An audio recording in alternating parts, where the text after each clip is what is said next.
Welcome to the Power Trip Morning Show, Wednesday, June 10th, 2026. I'm Corey, that's Chris, that's Paul, that's Zach. Hi, guys. Hi, Corliss. Hello, good morning. Good morning. I'm good. How are you? Great. Hogs Daddy. I'm real good, man. Is this rain buzzkilling your golf for the week? No. I was going to go play on Friday, but I'm going to go see that Steven Spielberg movie. I can't wait. The Alien movie. Disclosure Day? Yeah. My kiddo's at daycare. My wife works, so I'm going to go see a movie. You want to go, Hogs? Oh, thanks for the invite. You wouldn't want to go. You don't care. You could go. 10:45 screening. Want to go? I can't. I got password on Friday. Oh. I've heard not good things. It's not. Oh, really? It's 90% on Rotten Tomatoes. Yeah. I talked to somebody that we're all very familiar with. Oh, is that right? Oh. Yeah. Wasn't a big fan, huh? No. Interesting. Really? He said he'd rather be pooped on. Oh. She talked to your dad? How dare you? Sorry. Start over. You talked to Dwight? Nope. No, for real though. I'm somebody. Is that right? Yeah. That's what. But again, it's one person's opinion. Sure. Yeah. But it's amazing how easily swayed I am. The hell? Oh. But I don't know. Yeah, no, I'm sure it'll be good. Yeah, now it's down to 84%. See, that's what I'm But saying. still a solid It's dropping. score. Yeah. It's dropping. It's How- like how many, stock in iHeartRadio.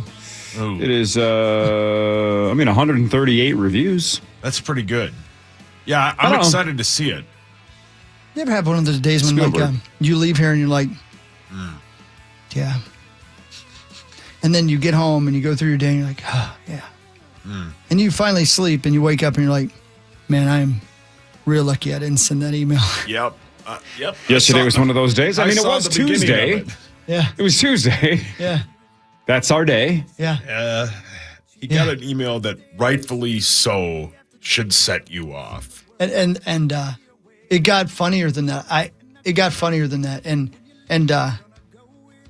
there was just no one here to even ask a question to, or even to get an answer from. And then I realized it's not just that nobody was here. There's nobody that exists anymore within this building to even ask that question to. And then I thought, existentially, does anybody really know what time it is? Do you know? Is there anyone left to care? And that was very frustrating. So poor Saucy, I apologize. You caught the buzz end of that blade. Which is all right. I apologize. Yeah, he Hulk slammed over in I that did, other and studio. I know that I shouldn't have because PA was on the air. Yeah. But I just couldn't believe it. Yeah, I don't believe blame you. It was a ridiculous The person we were request. talking about was sitting down the hallway at a desk with headphones on, looking like he was having the best day. Yeah, I had to stop. Maybe he was. I had to He stop probably my. was. Let the man live. Yeah, I know. He was living. I had to stop my client from going over there. Yeah, He was but, living. He was yeah, doing great. It was a God, I ridiculous can't wait to tell you the request. rest of that story because you guys will be like, wow. Yeah. Wow, that's really something. Yeah. At one point, in an email chain, Oh boy. Corey, I just typed, my goodness. Oh. Oh no. I couldn't believe it. Sure. But, Yeah. but it's just crazy. But you know what I'm seeing? The reason I bring that up is, first of all, to apologize to Saucy for having to be the victim of that. And, You don't have to apologize. but also because I think almost everyone I know who works at a big company is going through the exact same thing we're going through. Have you noticed that? In terms of what? What part of the corporate experience? Well, I think that a lot of companies, especially big ones, are shrinking their work staff. But I've talked to so many people who there used to be somebody at the end of the hallway who could at least point you in the right direction or assuage your fears or answer your questions or tell you you're wrong or tell you you're right, pat you on the back or kick you in the ace, Yeah. And we all have drop foot, but he's doing that for about 7,000 people these days, right? Yeah. And I don't think he has anybody to ask that question to anymore. It's just weird, right? But I found that it seems to be like that in all of corporate America. I would guess if you're out there on your way to your job right now, which I get to do this. I'm very grateful to have this job. But I would guess you are having some of the same situations, and I feel bad for you. It's tough. It's tough. We joke sometimes. Best, right? We joke sometimes on the show that Good thing there's no HR, otherwise half the staff would have been fired. Yeah. But the truth is I don't even know if we have an HR rep. We don't in the building. No. I don't think any. As long as. As long as. This is the equivalent of my goodness. Yep. He's correct. trying to decide whether or not to reply all one more time. Yep. And thank God he didn't right away yesterday. I crafted a not so carefully worded email, but I think this is the point of the entire rant is I didn't know who to send it to. Yeah. So then you're just screaming into the wind. That's exactly right. Yeah. So I went outside. Which is what you're complaining about, is right? Is I'm screaming into the wind. Right. Yes. And I screamed into the wind that was Sauce's head. Yeah. That blocks most of the wind. Yeah, it did. Yeah. Yeah. And then I went outside and drove fast until I couldn't because of the construction, which made it even better. Yeah. I bet. Yeah. And the 91 degrees was great too. But the day ended very, very well. I had dinner with my friends and I played a gig with some other of my friends last night and it was fun. So that's good. And you got to park in the rain this morning? I did do that. I did. And then it stopped raining but it was perfectly timed because I had to come in to do the show, but because I was thinking about doing the show from my car. And then I thought to myself, would anybody even send an email and saying, why is Hockey doing his radio show from the car? And I thought, no. Nope, don't think they would notice. No, I they don't would think not. they'd notice or care. All I could say is, hey, we're trying something different down here. Well played. That would be a great bit, is if Here we go. if we split all of us up like Muppets Take Manhattan, we just spread out over the country, Yeah. how long it would take them to realize we're not in the same room. I don't. It might be days. It might- Abbott would figure it out on day one, Yeah, but the 'cause rest of of the the group, sound. it might be days. Yeah. It might be days. Yeah. You were in Tulsa for how long? You're still in Indianapolis? Right. Oh, jeez. Wait a minute. Did your spots miss? No? Okay. Wait a minute. Did your spots miss? They did? Did anybody notice? No? Speaking of that, did any of mine miss while I was gone? Not every single one of them. All of That's them. part of my All of thing. them. All of them? That's Yeah. that's if I Yes. in my rant email. Unbelievable. In my rant email that got deleted. That was topic number one. I sat here every day you were gone and watched spot after spot after spot miss, and Yep. I kept waiting for somebody to say, "Hey, How come they're not in? what's going on here? Why would they What's notice? happening here? Good clients of yours. Man, that pisses me off. Yeah. Hey, what's going on? Yeah. Nobody said that. Remember a couple years ago when they changed the process and we all said, how come they didn't ask us? Oh, This is a Hawk terrible farted. plan. Yeah. And we go, this is going to backfire. 100%. And every time I've left, I've been uncomfortable because I'm like, I'm going to be gone and I know those are going to miss. Yeah. And most of the time they do. Yeah. Yeah. The old way with our guy Miles, Yeah, The Miles. best. we never missed. Miles I would World. email Miles. I would say, hey, what do you need? He'd say A, B, C, and D. And I'd go, boom, here they are. Yep. You all set? And he'd go, you're all set. And I'd get the hell out of here and I wouldn't think of this job for a second and I Yep. could disconnect. Now it's, God, I bet all these are going to miss. Oh, yeah. And And they did. I'm not in any way ripping you. Good clients of yours. Yeah. Yeah. I mean, they're all good clients of yours. But you know what I long-time ones, you mean. Long-time Yeah, of clients course. of yours. Just roll by like Yep. it didn't matter. Yeah. Yep. I waved at him. Well, I mean, I only sent an email like a whole week and change ahead of time. Why would that matter? I know you did. Yeah. I think God, is it Tuesday? It is for me. we're That going is to get Tuesday for you. We're Tuesday gonna for get me. talking to. Who would we By- get talking yeah, by to who? from? Yeah, Who's well going to talk played. to him? No Nobody. one's listening. I'm like the kid who's acting out, hoping he Yeah. gets punished. Yeah. Well, that's kind of your thing. Lord. Yeah, you Lord, get Lord. called down to the principal's office and you're like, hey, at least we have a principal. Fantastic. You know, we Correct. talked about doing our own podcast and be like, man, they're going to be pissed if we do that. I don't think they'd notice. I don't think they would notice either. Should we just start our own Patreon and see how long it takes me to realize we're making money on the side? I think that'd be great. It might be years. Yeah. That'd be great. Might be years. Yeah. And at this point, they'd probably go, Well, again, who's who they? cares? Right. Yeah. Who would stop us? Mel Gibson. Yeah. Mel Gibson. That's him. He's pissed. Oh, here. Yeah. You guys we are found doing a out, Patreon? Oh, he's in Australia, though. we We're found fine. out about your spots. Here he is. Oh, he's on the treadmill with Tommy. I hope he's on the treadmill. Do they miss just Thursday and Friday or Monday as well? Oh, All 3 days? Come on. Are you kidding I'm me? just You curious. You think All somebody 3 days. noticed that there was a radio station this weekend? Right. All 3 days. Oh, great. All 3 days. Oh, cool. Lordy. Yeah. Just, you know what they like to do? They like to 40, put their feet 40. up and stare out the window. Yep. Have you seen that picture? Yeah. No. Oh, yeah. Oh, where do you see that? Yeah. You'll love it. Yeah. Yeah. Is it Tuesday? Is John Bonus here? Yeah, we should have a liner with the end of that. The Power Trip Morning Show. You don't care. You don't care. Just please play that when Tommy's making his bet next week for the golf. Oh, yeah. When I don't he's think on the I'll have to treadmill. play it. You guys are going to be like, quit hitting that button. I'm going to be like, I haven't touched it. Yeah, I haven't touched it. Anyway, there you go.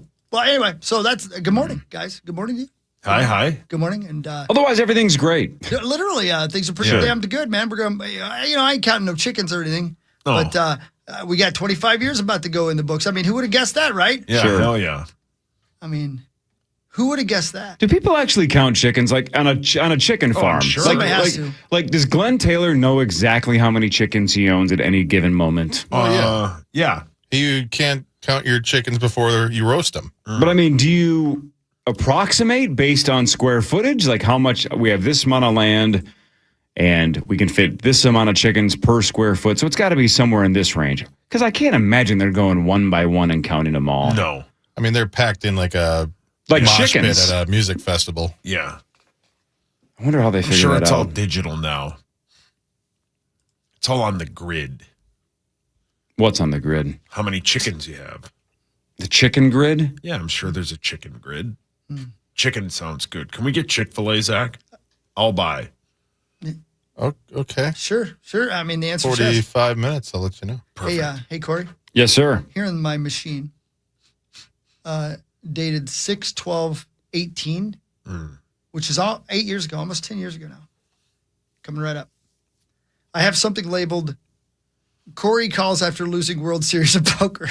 What? And it's a bit that I think I made I while was you going were to say out that. of town. I was going to say there's no way I would have called. No way. No. I don't know.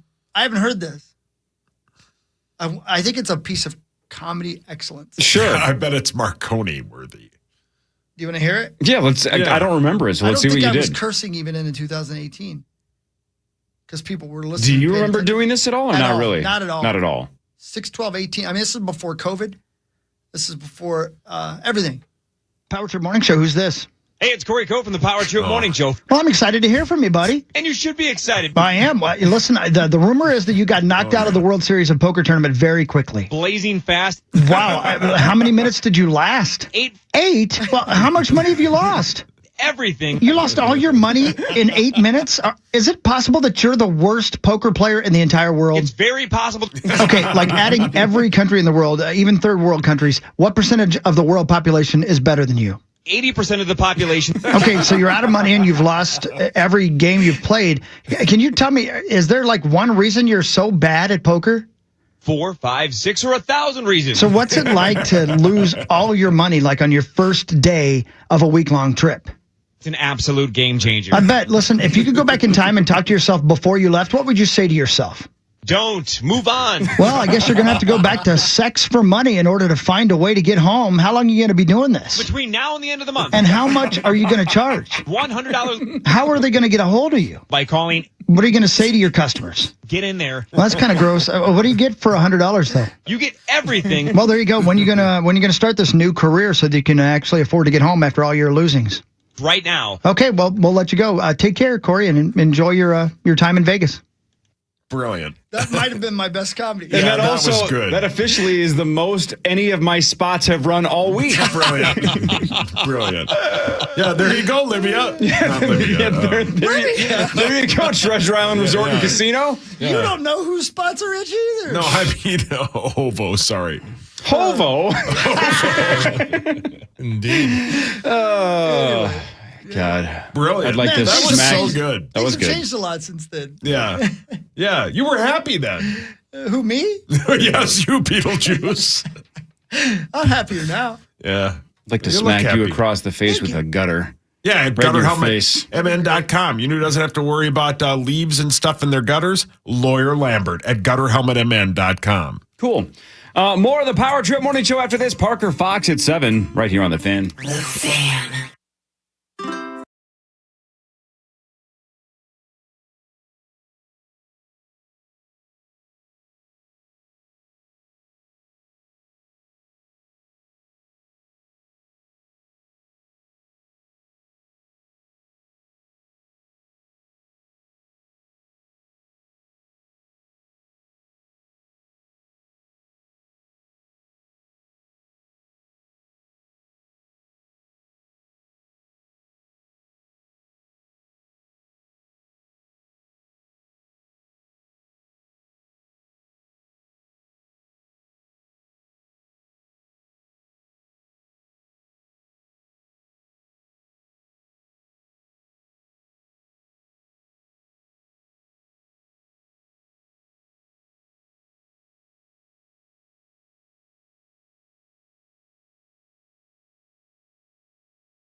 was just walking down the hallway, riding along, and saying, "Hey, does anybody? Do you have anybody in?" It would take 5 seconds. Yeah, it took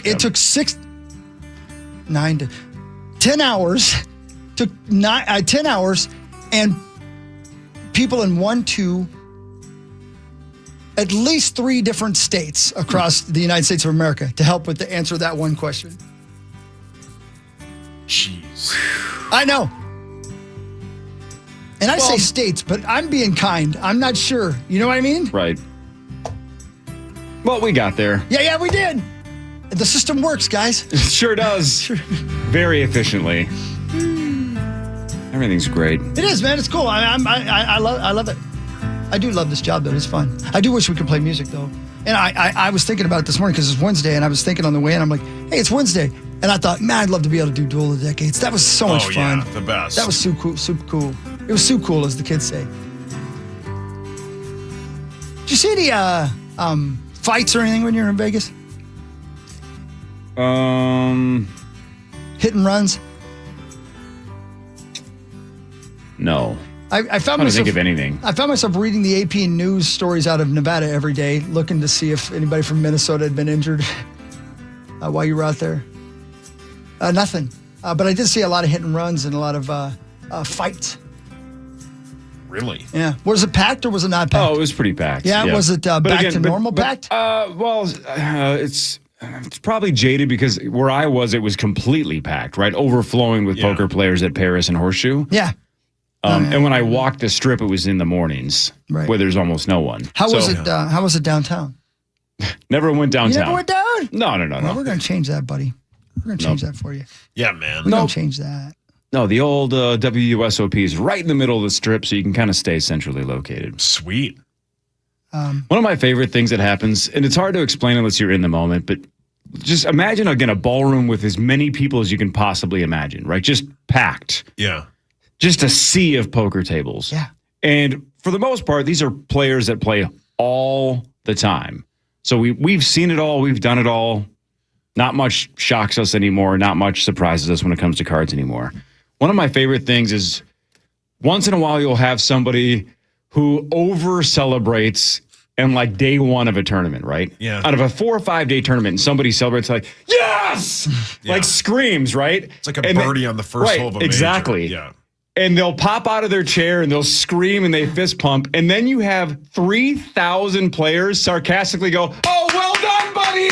Well done. Did you win the tournament? And everybody starts. Are you serious? Oh, yeah. Oh, my God. You guys are all D-words. Because you shouldn't be celebrating like that on day one. And you will get just a standing ovation of sarcasm if you show any emotion. Like, okay, buddy, well done. You're still alive. That's so it's good. the best. Yeah, it happened that's so probably good. 2 or 3 times in the days that I was playing where somebody just gets a little too excited and pops out of their chair and they're strutting around. You know what the problem is? Honestly, the problem is, almost by definition in poker, somebody else's happiness is your downfall. Always. So that's the worst. Yep. You can't say, you know what, from my particular expertise in gambling, which is playing slot machines, 2 things all of us pros hate: turn the sound down. Are you deaf? Please, everybody. Sauce, don't you have it all the way up? Please. On slots? Oh, yeah. I All the way hate up. that. All the way up. Yeah, as I high hate as it. it'll go. It's So like you can hear that train? Oh, yeah. It's like Buffalo. Yep. It's like when you sit at the stoplight and you have to hear the guy behind you and his thump, thump, thump, thump. Nobody wants to hear your radio, sir. Yep. That's 1. 2.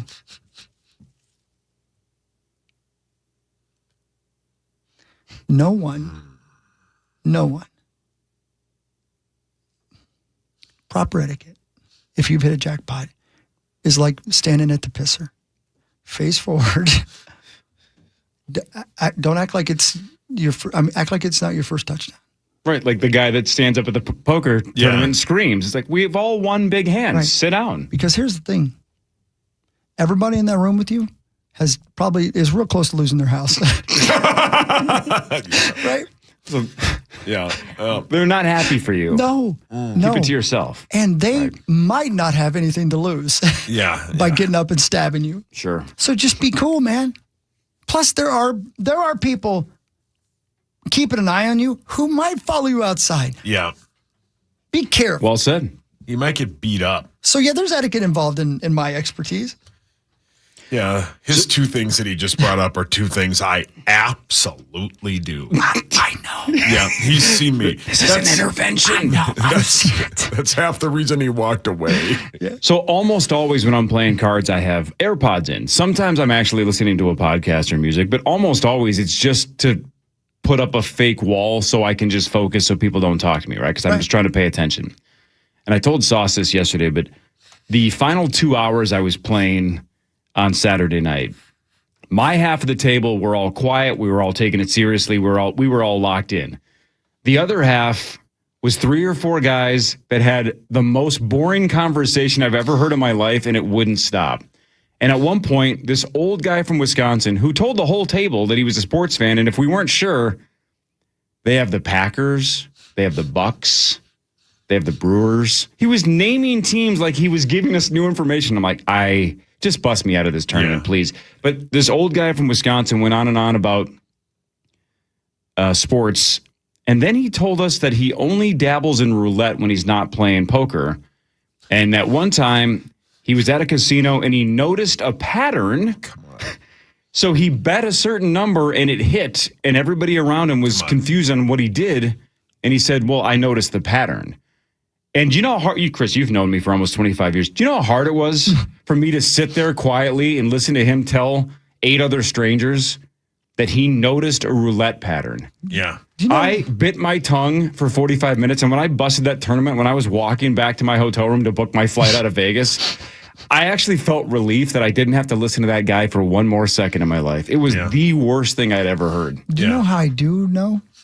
Because I remember when you couldn't call BS on a gangbanger In New Orleans. New Orleans who was telling everybody he was on a Wheaties box. He was trying to sell us drugs, and then he told us he was on a Wheaties box, and I'm like, no, you weren't. We were drunk, and they were gangbangers. Yeah. They definitely had guns. Oh, they were packing. And I said to his face that he was lying about being on what sport? What were you on a Wheaties box for? And he death stared me like, you don't believe me? I'm like, no, I don't believe you. So yeah, I've grown up a little bit. I've changed. I was That what, might get you 26 killed. at that point, and now I'm 46. Yeah. So I listened to this old man tell me that he noticed a pattern, and all the freaking idiots around him are like, that's awesome, man. That's great. And I'm like, There is no oh pattern. my God, this guy.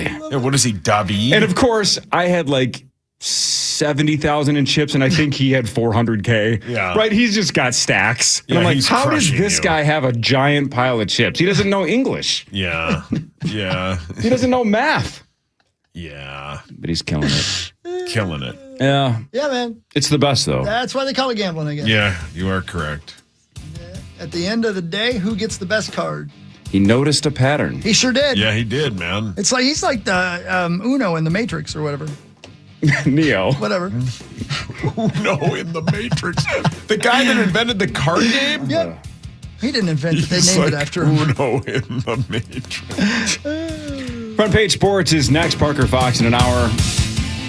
We locked up a Wild member. Maybe not the one you wanted, but hey, one of them. That's still pretty cool, though. That's still pretty cool. And he one of us, the kid that we locked up? No, Oh, he's not. Okay, cool. All right. I don't know where he's from. I think he's from Michigan. Oh. Something like that. Anyway, we'll talk about that in a second. Front Page Sports after this on the Fan.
know if you had an opportunity to listen to any of the audio from yesterday's mini camp. Nope. I loaded some stuff in because I thought there were a couple of interesting things. Yeah, there was. Yeah, right? And, Yes. of course, the top story in every sports network had to do with our Minnesota Vikings because of the quarterback controversy or the quarterback competition. But here's what Kyler Murray said about not getting all the reps, having to split the reps with J.J. Mack. Now having to split reps, it's me already being behind, not getting the amount of reps that you would typically want a guy to get learning an offense. That's probably the toughest part. Just again going back to the past, being in control of everything, understanding what we were already doing because I was comfortable within the system. Now coming in the new system, learning on the fly, trying to play fast, efficient, and let it loose while learning is that's the toughest part. And then JJ's asked the same question, essentially. He says this. Those reps being distributed are something out of my control, and the only thing I focus in on is that next rep, and keep it as simple as that. I'm sorry. I'm just still completely distracted by it. I know we kind of compared Kyler Murray's voice to Patrick Mahomes, but it's somebody else. That's not it. I agree with you. I'm Yeah. searching for who Yeah. it sounds like. Yeah. It's not Mahomes. It's somebody else, and I can't place it.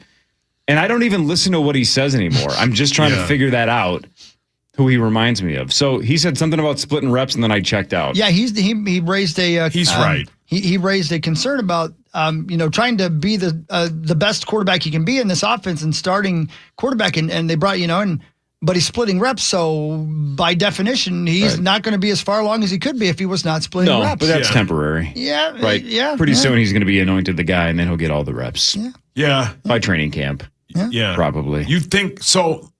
He KOC speaks tomorrow, right? Then they will probably, they most likely always cancel like the last week, which is next week of, is it still OTAs? So then we won't see any of them again until the end of July when training camp starts and we're that much closer to preseason football. Do you think in like KOC's opening press conference, he says At Kyler camp? Murray is the starter? At camp? Yeah, I mean, probably. right? Like, Because to I guess his point, if I had listened to the actual soundbite, not just tried to figure out who his voice Yeah. reminded me of, at some point you got to give him the have to. vast majority, not 50-50. It's got to be like 95-5 or something. It's got to be an insane number. And somebody better get him because your starting quarterback should be getting all those reps, right? Yes. You want him to be as good as possible. yes. Yeah. Yeah. Interesting. Yeah. Could you play the Kyler thing again? Let's give it another crack. Let's see if we can figure this I'm out. gonna close my eyes It's and somebody listen. else. Okay. Now having to split reps, it's me already being behind, not getting the amount of reps that you would typically want a guy to get learning an offense. That's probably the toughest part. Just again going back to the past, being in control of everything, understanding what we were already doing because I was comfortable within the system. Now coming in the new system, learning on the fly, trying to play fast, efficient, and let it loose while learning is that's the toughest part. Yeah, I don't know. Yeah, I don't know. I don't know. Who knows? I think I'm thinking of an actor or something. I don't think it's Yeah. a sports person. Can I? But I can't I'm going to place play it it. one more time. Listen to the way he says the word fly. That's the word right there. Mm-hmm. The way he says that is the thing that's making me think he sounds like somebody else. Now having to split reps, it's me already being behind, not getting the amount of reps that you would typically want a guy to get learning an offense. That's probably the toughest part. Just again going back to the past, being in control of everything, understanding what we were already doing because I was comfortable within the system. Now coming in the new system, learning on the fly, trying to play fast. Learn on the fly. Learn on the fly. Learn on the fly. Learn on the fly. Is it Mark Hamill? No, Mark Hamill. Luke Skywalker? it's a hell of a guess. Yeah, thank you. Out of nowhere. Thank you. Is he Tweet at right? us at PowerTripKFAN if you have Wrong answers only. Yeah, please. if you have an Mark. idea of who we're thinking of. Or KFAN.com/watch. Sure. Yeah, or that. Presented by Holiday Station Stores. Buy two, get one free when it comes to Monster at Holiday. Mix and match any flavors of Monster that you want. So you could do this, the Zero Ultra if you want. The white is still the GOAT. Still Yeah. tough to beat. But mix and match any flavors you want. Buy two, get one free. Holiday and Monster. Thanks, Holiday. Holiday's the best. It Love sure you. is. It sure is. Love me or love Holiday? I love all of Oh, you. that's yeah, and fantastic. Holiday, yeah. Well, you love hockey more than anybody else on the planet loves hockey. Yeah, well, I see him at his worst. Yeah, you do. Yeah, but Yeah. I still love The him. Wild Thank and you. Michael McCarron agreed to a 6-year, $20 million deal. He is 31 years old, was acquired from Nashville on March 3rd. He is 6'6", 232. That's a huge bitch. 2 goals and a couple of assists over 11 games in the postseason. First-round pick by Montreal in 2013. I didn't know he was a first-rounder back in the day. I didn't either. 25th overall. But Michael McCarron, 6-year deal, Zachary.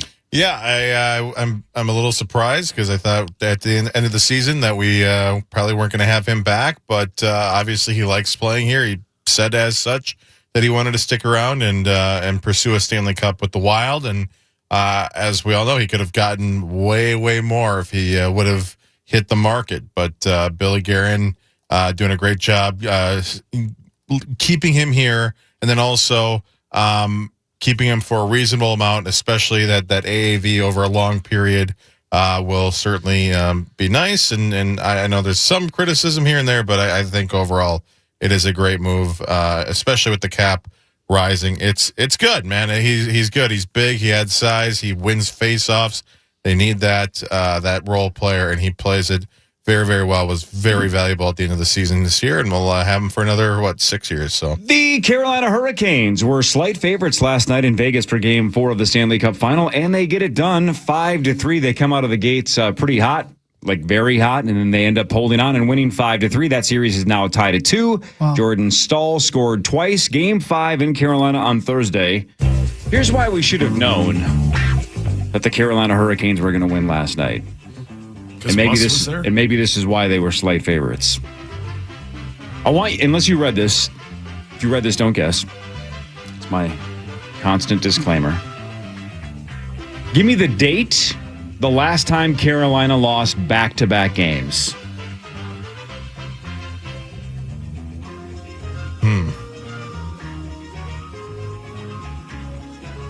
what do you think? February, right around the Olympic break, maybe? So give me an exact guess. So like February 2nd and 4. Feb 2. Christmas, day after Christmas, Boxing Day, December 26th. Yeah, Thanksgiving. Jan 13. They have not lost back-to-back games since the 12th and 13th of January. That's sweet. So that's how good they are. They're just tough to beat consecutively. They just don't lose very often. Yeah, good for them. So it's been months since they've lost back-to-back games, and that's still the case. Yeah, good for them. So series proud tied of at them. 2. Proud of them. I think they're going to do it, but we'll see. But again, almost, except for maybe last night a little bit, almost all 4 games have felt like a coin flip. Oh, yeah. So I definitely could argue Vegas could still do this. I do think Carolina's slightly better, but I don't know hockey well enough to know that or say that It doesn't definitively. matter Just how much ask you know him. about hockey. It's right there. Fair. Just talk to him. I mean, It matters to me. Yeah, it is a coin matters. flip each night. Yeah. I mean, these leads,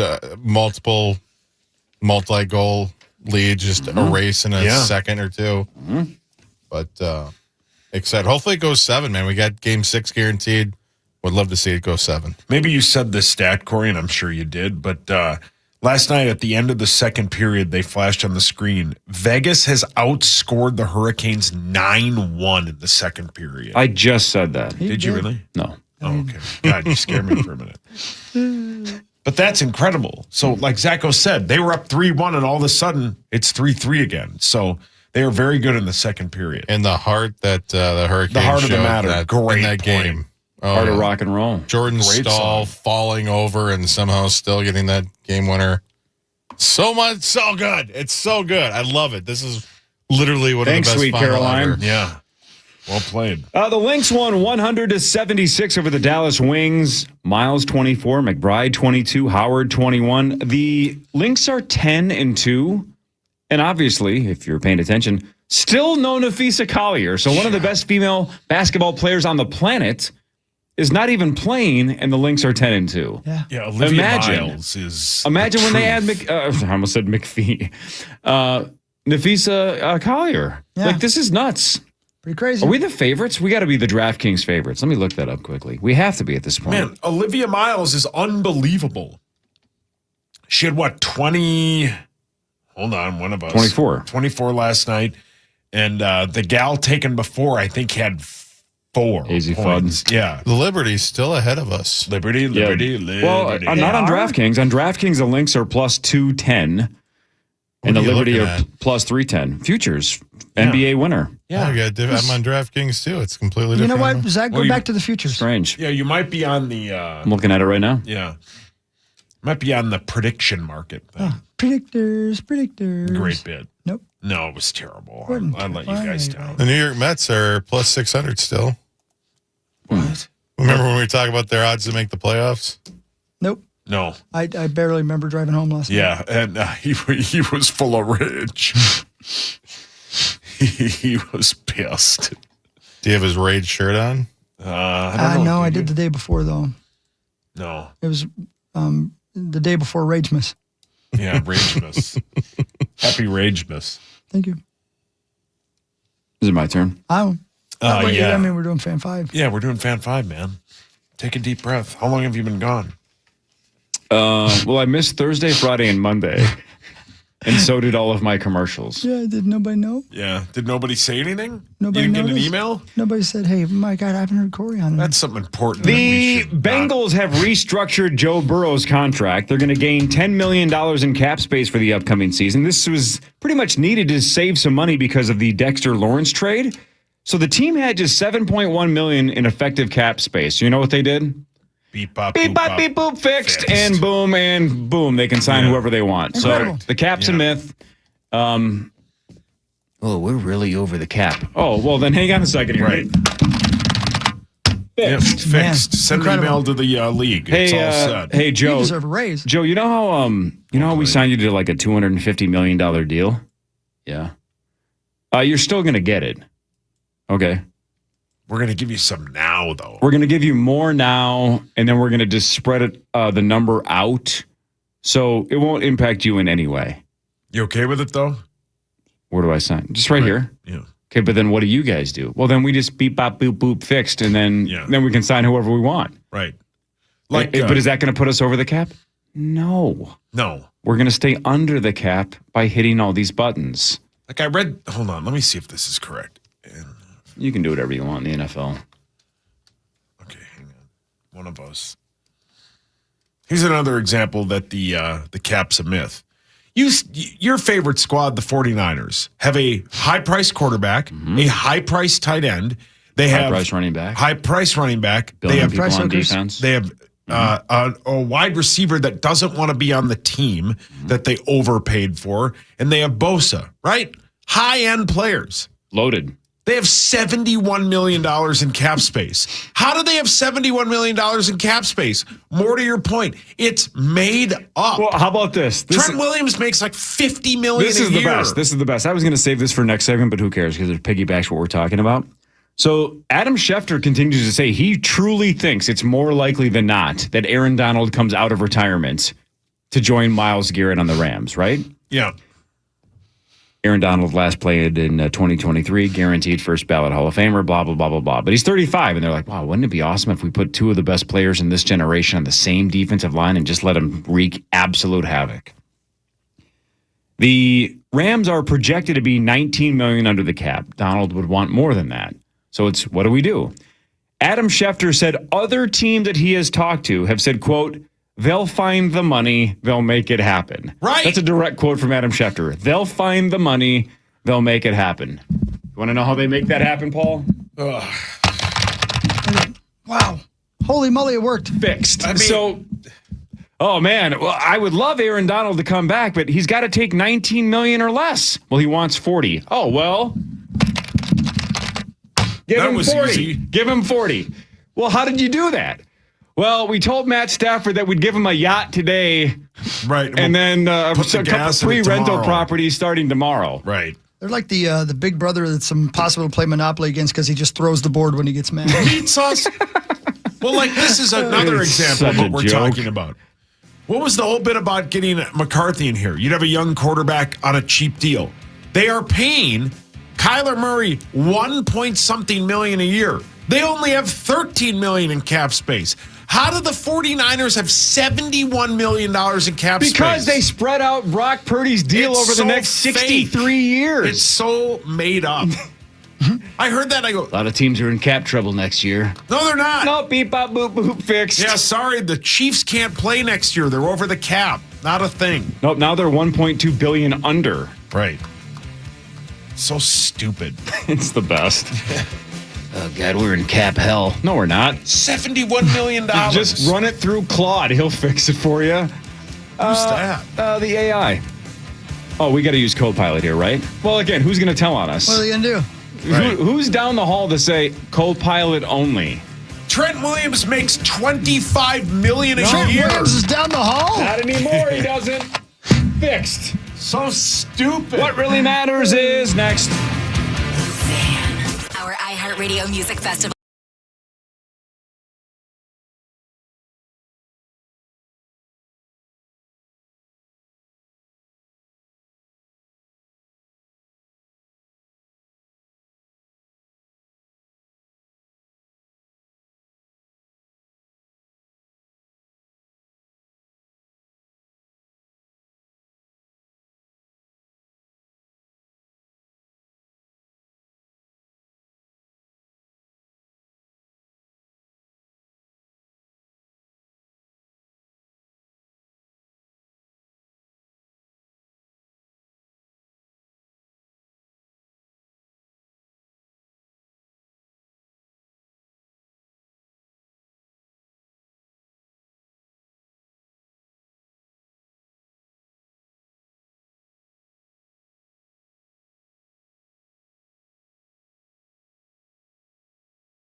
Lake Amphitheater has some great shows coming to town, including Bob Dylan. He'll be there July 6th. Motley Crue will be there on August 21st. Santana and the Doobie Brothers will be there August 27th. Get the complete details on all of our upcoming shows on the concert page at KFAN.com, keyword calendar.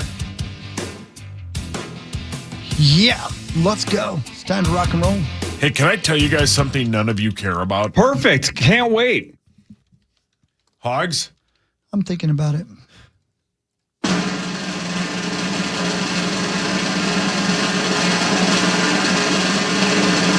Go ahead. So, you occasionally, Hogs Daddy, have the coffee down the hall, right? Sure. And I have it every day. Yeah. And I just realized, because as you say, Corey, and you're 100% correct, I don't have any attention to detail. It's one of your worst qualities. It's one of my worst qualities, if not my worst quality. It's got me in some weird situations in my life. Well, I just realized the coffee that I've been drinking for a year is decaf.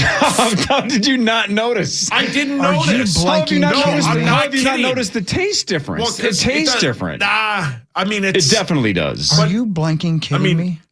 Why are you still drinking it? I'm not anymore. I But moved no, I mean, on. like, You've been what? drinking decaf for a Decaf. year and didn't notice. I did not notice because it's all in the pods, How is that possible? and it's a light blend And that you I didn't like. notice that you weren't getting a kick from it. Well, I think it's more of the placebo effect. I just figure because I'm having 3 cups of it that I'm more energized.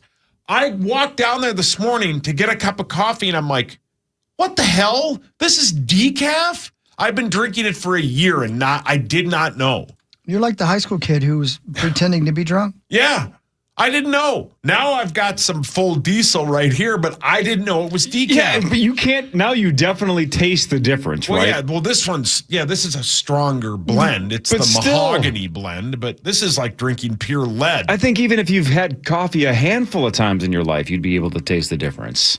I can't believe I did. That's unbelievable. A year. Not once, a year. No, I've been ever since they brought in the Caribou Bits, which is outstanding coffee. Oh, I'm so glad somebody saved us and bailed us out of that. Man, was that, remember how harrowing of an experience It's a that bird. was? It's a plane. No, it's. Oh, man, we needed somebody to save us from our coffee situation. It sounds like Sauce likes our coffee situation. No, Oh, I man. do now. With the I can't believe it doesn't have caffeine in it. Yeah, but before, some of the coffee we had here, and the reason we did that bit is it was prison coffee. Now it's at least brand name and good, but I didn't realize because I'm an idiot. Can you go get one of those pods? Yeah. Can we see how clearly it's labeled decaf? Yeah, hold on. I Andy. can't. Then you can hold it up to the camera. I can't wait to see how prominently displayed the word decaf is. How did he miss that? And like you said, Chris, how did he not feel it? I don't know. I don't know.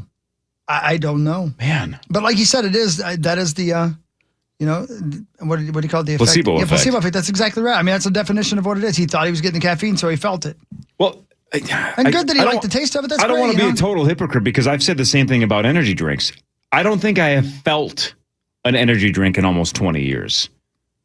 Right? I just know I feel good when I drink it. Like I know mentally, I'm like, all right, I need this. I don't get the shakes. I don't feel a boost. I don't feel it at all. I just like the taste of it. How prominently displayed is it? Yeah, It's right there. Yeah, it's right there. Easy. Bring it back a little bit. Bring it back a little bit. Right? Stop there. Right there. Caribou blend. I don't know. Isn't that color a decaf color? Yeah. Typically, I'm not a coffee guy. Yeah. So you have a decaf color and it says decaf on the actual pod. Yeah, well, it says it right Here, there let me see underneath the that title. Yeah, Let me see this. it says it right there. I mean, it says it. Can you show your camera? It's a It little out of says focus. medium roast decaf coffee. Yeah. Yeah. I don't know how you read that once and didn't see the word decaf. I have no idea. I didn't know it was decaf. I'll tell you what, man. You just saw Caribou blend and didn't read the fine Yeah. print, the 4 words underneath it that say medium No. roast decaf coffee. I did not. No. And we've had that for about a year. So I've been drinking decaf coffee for a year. Didn't Unreal. notice. And that's the thing. Like, if I were to, I drink a lot of 5-hour energy. Oh, yeah. A lot of I love them. If they gave me decaf 5-hour energy, which I'm sure doesn't exist, No. I think my body would notice. See, Yeah. that's what I was just asking myself in my own head. If Monster could make the exact same taste as this Zero Ultra, but take out any kind of caffeine, would I notice? I don't know. Knowing is half the battle. I don't know if I would. I don't know. But decaf and regular coffee taste different. Yeah, I did not notice it. Unbelievable. Yeah. I'm not smart. And I got to think whoever orders the pods for us, go, what's up with Minneapolis? They drink an abnormal amount of decaf. Right. Most people hate decaffeinated coffee, but man, they're pounding it in Yeah, Minneapolis. that bald, ugly guy loves it. Like just as many pods of decaf are going out the door as the regular stuff. Who's drinking decaf in Minneapolis? Wow. It's just one guy. Look at him. He loves it. He drinks 3 or 4 cups a day. What an idiot. You're all hopped up on decaf. Yeah, hopped up Tough. on decaf. Kelly's a saint. Yeah, She she is. is. Yeah. I don't know if she doesn't. What Really matters is brought to you by Ovo LASIK and Lens. Go get LASIK and change your life with Dr. David Whiting and Dr. Mark Lobanoff at Ovo LASIK and Lens. Let's go. Ba-da-ba-da. Here's what we're going to do. We're going to bring Meat Sauce Paul Lambert in for LASIK, and we're not going to give it to him. And he's going to walk out of here going, son of a bitch. Yeah, I can see I can clearly. see. Now I can read the fine print on those damn coffee pods. Medium roast decaf coffee. Didn't know that. How great is it? It's one of the all-time SNL bits when they switched Chris Farley's coffee son of a- with decaffeinated Folgers crystals or whatever. And what? Why, you son of a bitch. lied to me. And he just Yeah. throws tables and Yeah. punches guys. It's one of the greatest bits ever. Now, again, if you didn't live through that era, that was a huge thing, right? The idea of switching coffee on people Yeah. and not noticing, and that was the whole point, I guess. So maybe it's not so crazy that you didn't notice, because 30 years ago, that was a thing. We switched your coffee when you weren't looking with decaf, and you didn't even notice. I didn't even notice. So no. maybe they did it. Yeah. Maybe Chris Farley had it right. Maybe the new me will now that I've had 2 cups of this, now maybe it's the new me. Well, maybe we should do a taste test. You should get one of each and see if you can tell the difference. Maybe it's way closer than we're giving it credit for. Yeah, maybe it is. Yeah, maybe. Yeah, and maybe it'll be good on the radio now. Yeah, maybe this, like I said, it's the new me. Yeah, that's I've what I'm had saying. 2 Yeah. cups now, working on my 3rd. I can tell you got more energy. Yeah, man. Pep in your step. Yeah. Yeah. You lied to me! You son of a bitch. That one lady's crying, basically begging him to stop. Then when they interview him and he just goes angry. And he's got Band-Aids all over his face. Yeah, he got beat up. What a great bit. God, I love that bit. All right. No, Mel, relax. Spurs at Knicks tonight. 7:30. The Knicks are slight favorites on DraftKings at -1.5. New York's up 2-1. Spurs won Game 3, snapping New York's 13-game win streak. I mean, come on. We can go with all the cliches in the world, how pivotal this is. If New York wins this, it's going to be unbelievably difficult for San Antonio to come back and win 3 straight. And obviously, I would argue the opposite is true. If San Antonio steals Game 4 and now we're even, I think the Knicks would be in full panic mode going back to San Antonio for Game 5. So this is super cliche, but I'm going to say it anyway because that's why cliches exist. I think whoever wins tonight wins the series. I think you're correct, yeah. Yeah, because if the Spurs win, they take the home court advantage back. And again, I truly think the panic sets in that the Knicks are blowing this. Yes. So, I think they win tonight. I think New York wins. We'll see. The Spurs have had double-digit leads in all 3 games. Do you want some grease? I do have grease already with the Spurs. Well, what's That's enough. wrong with more grease? No, I'm done betting. Betting. Golf bet a week from today. Well, I backed out of the Parish versus the Field bet. You backed out of the World Series of Poker bet. And so far you would be winning. We've had a couple of close calls. How's our guy doing? Our guy finished 14th yesterday, and he was the chip leader with like 100 to go Oh, man. in the Turbo tournament. He had a chance. So did he Finished make a lot 14th. of money yesterday? I think with bounties, I think he won like 15K, maybe. Cool. Something like that. But it was 240 for first, and he was 13 people away from that. Oh, buddy. Something He's like the that. best. Well, Minnesota's had a couple of close calls, and we have a really close call because the event that I busted, Rich Alsop is 6th in chips with 8 to go. One of the all-time GOATs in Minnesota. He's like a top 5 player all time. Were you busting nuts like a squirrel? No, Yeah, man. but How was I think he's bustage? guaranteed almost 200K for even if he busts out in 8th. So he's already rolling in the cash. So congrats Good to for Rich. him. A lot of cake. Rich is a good dude. Yeah, good for him. Unbelievable player. Great dude. Hope he lives up to his name. Rich. Yep, I get it. Oh, wow, well played. But my buddy Ty finished fourth for like 115K. Randy Jacks finished second. Randy Lost Jackson? heads up. My buddy Jason Hoffman the other day finished second for a bracelet. So he's we've Randy had- Jack's We've had a son? couple of really close calls, a couple of second places. But Sauce, if you and I had made a bracelet bet so far, we have no Minnesota bracelets through what? Yeah. About 2 weeks of the World Series with 4 weeks to go. Well, we got a golf bet a week from today. Hogstad, are you in? Yeah. Gorless? Yeah, of course. Zacho? Well, yeah, I guess I have to now. Yeah. And no, he has to. But what really matters is this. John Denver wrote the song "Take Me Home, Country Roads." Great tune. To the Place I Belong, West Virginia, Mountain Mama. When he wrote that song, he and his co-writer, neither one of them, had ever been to West Virginia. So, man, that John Denver's full of bleep. He really was. Yeah. What a liar. Yeah. Just, I guess they like the sound of it. West Virginia. Great song. Michigan didn't work. No. Pennsylvania would have worked. Pennsylvania, but there's no Blue Ridge Mountains there. Chattanooga. Yeah, great song. The Chattanooga. The Chattahoochee song. That's Can I ask you great a song. stupid question? Can't Sure, wait. babe. Yeah, babe. Like nowadays, the internet, you could like look up West Virginia. You can find out about them Blue Ridge Mountains and mountain mamas and stuff. But like back then, like that was all just general knowledge, all that stuff. Well, You mean the states? You're know. surprised that he Well, no. knew that it existed? But like, what's the? I don't even know. I have access to the internet. I don't know what Blue Ridge Mountains are. there were things, I'm not being funny, I'm telling you the truth. You know this, but I'm just pointing it out. Encyclopedias were our internet. Oh, yeah. Yeah, there were these things called books that And were teachers. filled with information that Yeah. you could go to this Documentaries. building called a library and look up information and then learn all about the world. Yeah. I didn't do that. God. Most of us didn't. Libraries suck. My grandma Most of them are loved haunted. encyclopedias. Yeah, she also loved. Adam. No, same number of letters. Brilliant. Brilliant. I went to this library in New York City once, and this library in New York City, I think, was the last time I was in New York.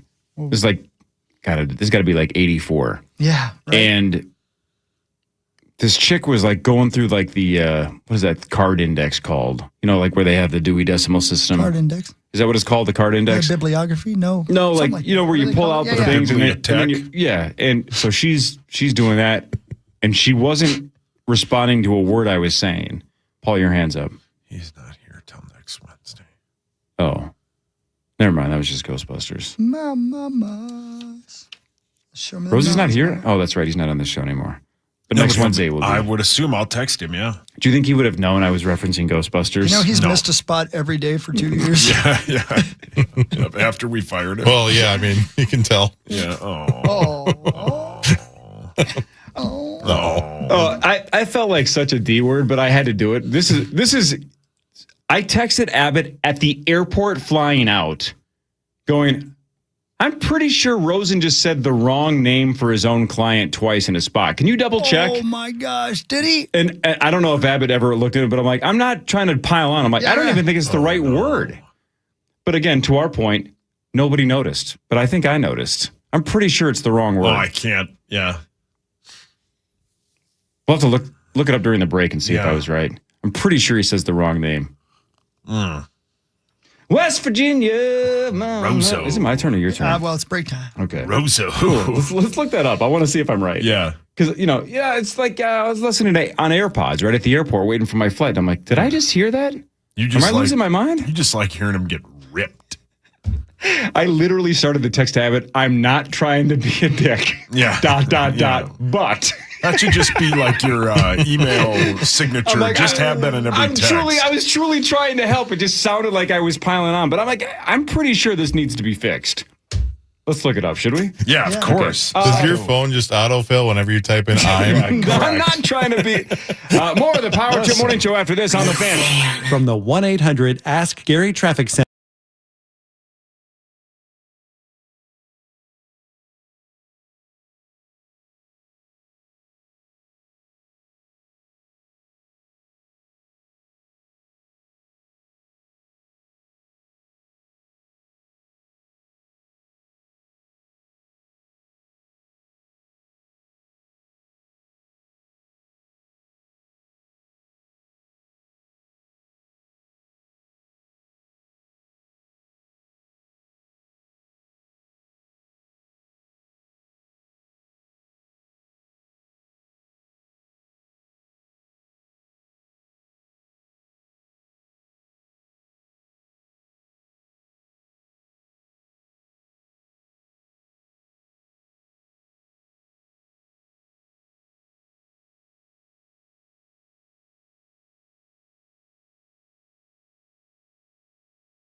You guys remember a wide receiver named Cedric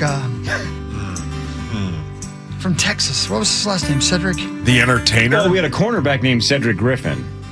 Is that who you're thinking of? No, that's not him, but yeah, that's close enough. He gets the job done. Yeah, same thing. No, if I remember right, Cedric was a decent player. Second rounder, I think. Cedric Griffin? Yeah, he was, yeah.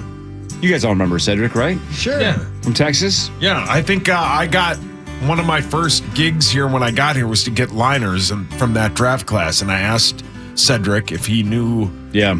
And he said, yeah, I'll do it. Dude. And Cedric was very nice about it. Outside of the Timberwolves and Vikings and stuff, Sauce, who's my all-time favorite team? Do you remember? The Timberwolves. No, outside of them. Outside of Minnesota. Do you remember my favorite team when I was 13?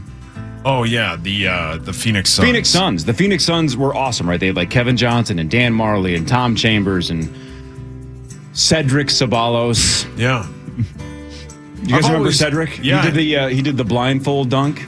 Oh, yeah. Cedric did. I always loved the comedy stylings of Cedric the Entertainer. You know, he did the blind for dunk, and a lot of our bosses do the I can't hear radio. Boy.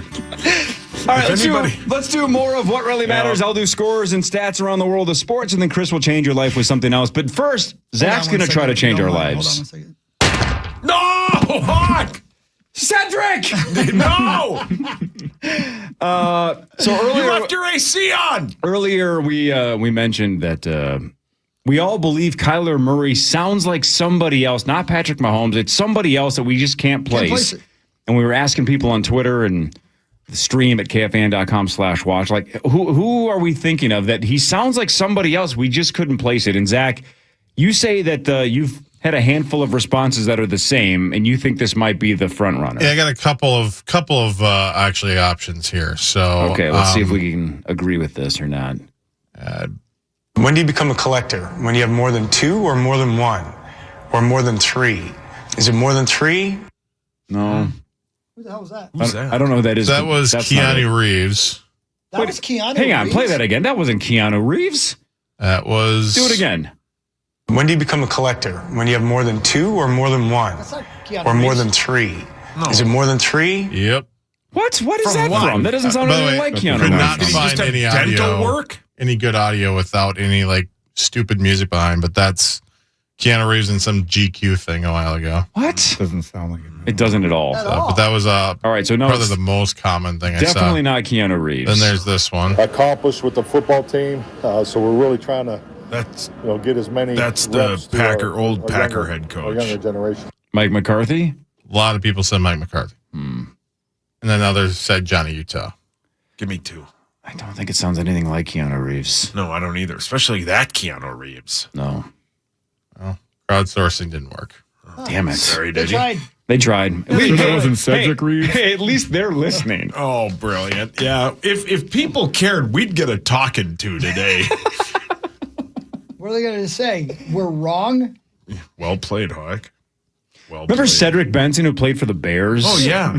And Texas, I think, too. Was he not a Texas yeah, he was running a Texas guy. He was He's a great beast. on, I think it was one of the NCAA football games. Cedric was outstanding. Yeah. Just plowing through. Yeah, dudes. or you just run him back one of the corners, and yeah, he was so great. Or Cedric's the a cool edge. name. It Wasn't is. who did Robert Pattinson play in Harry Potter again?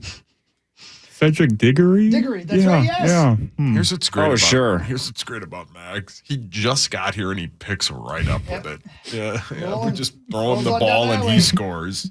No, our guy from Minnesota on Reno 911, I believe, is Cedric. Yeah, that's right. It's not It's Cedric. pronounced the same, but it's Cedric. Or sorry, it's spelled the same, but it's pronounced Cedric, It's I not believe. Cedric? I don't think so. I think it's Cedric. Does it matter?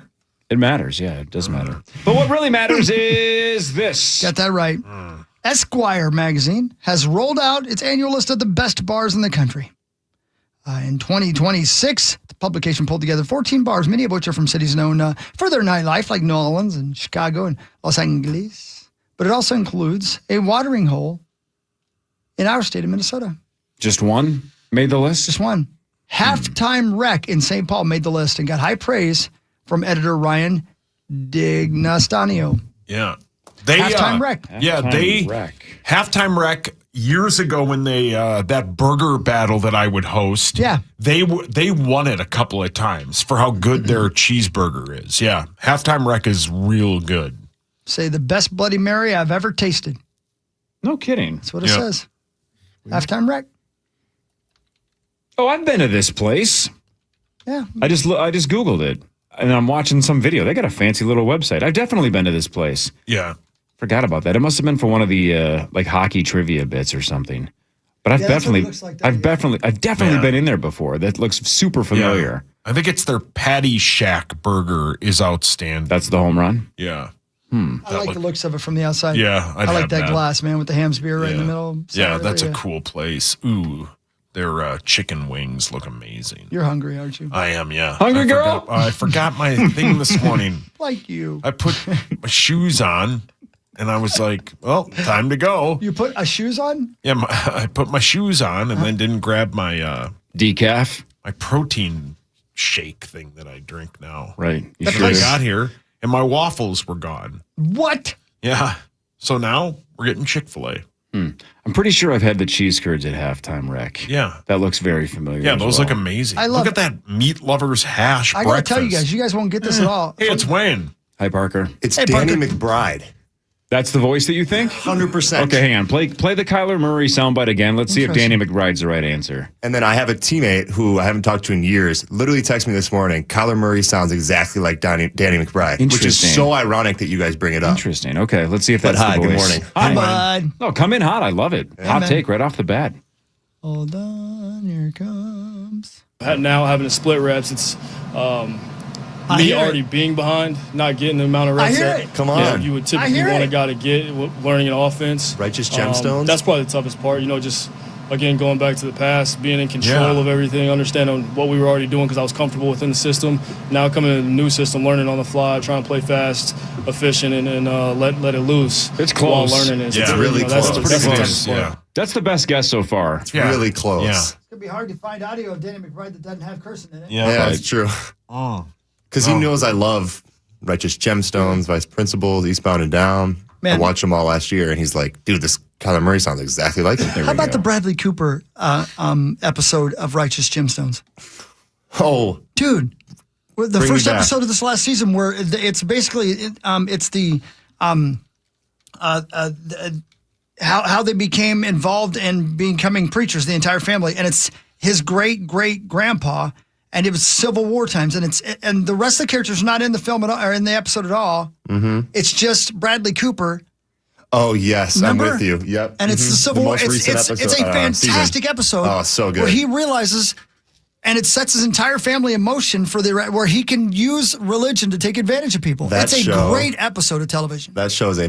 It's probably one of my favorites. Carissa loves it. It is so funny.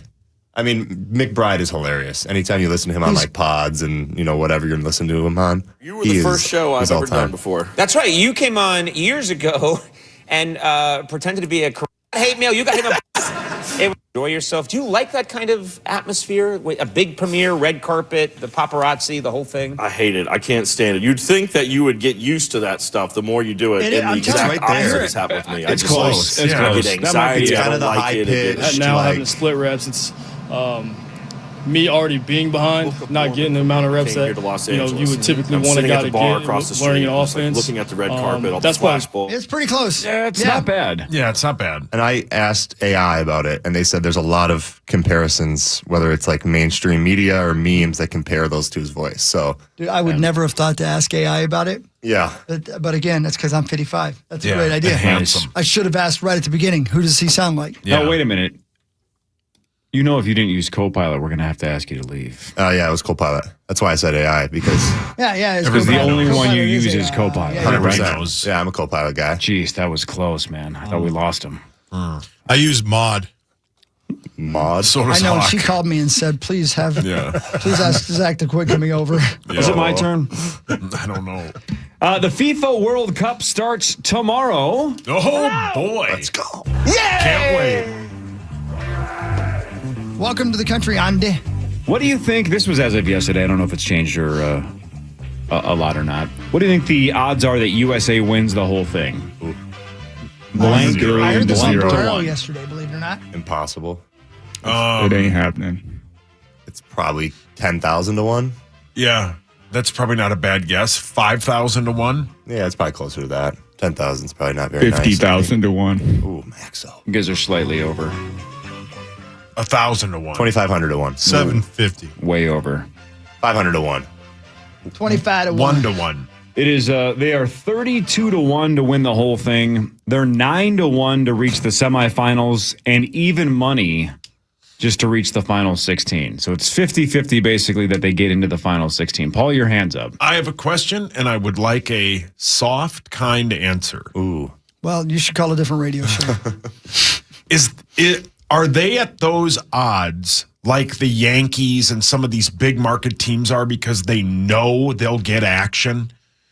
Like Americans are going to bet, like you always see like some of these teams have higher odds than you think because they're name brand, right? I'm sure that matters a little bit, but it wouldn't take a team that was normally 1,000 to 1 and make them 32 to 1. No, right? yeah, it wouldn't be that big of a difference. I'm sure it's a slight difference, but Do you think it's not astronomically different? Are you thinking people will bet against the U.S. because of that, or will bet like people will always bet? You get cooked lines on like the Yankees or some of these big market teams because they have a lot of fans who will bet them and they know they can get action. I do think a lot of people will bet on the U.S. just for the extra sweat, just in case you get the dream run. You want to financially be a part of it and invested emotionally and financially. Yeah.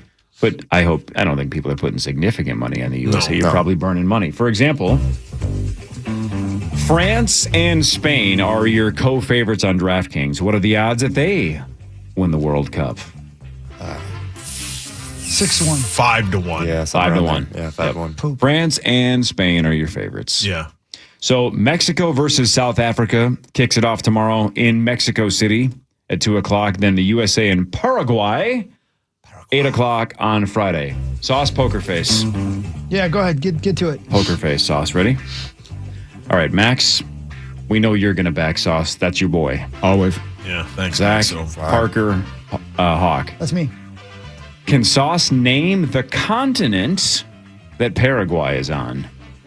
Yeah, you got it, Meat Sauce. All right, so that's a confident Parker, a confident Maxo. I believe so, too. I feel like he can. Yes, I think he can. Pretty confident Chris. Zachary? Yeah. That's a mostly confident yes. So 4 yes. Is it Europe? Oh, my God. No, you didn't. You're Paraguay. kidding. You're kidding, right? Paraguay. Paraguay. Is it Come on, you're kidding around. Spain? Come on, man. What? Spain. It's Spain. What Is it continent? South America? It is South America. Okay, yeah. All right. Hey, It's like almost dead center in the middle of South America.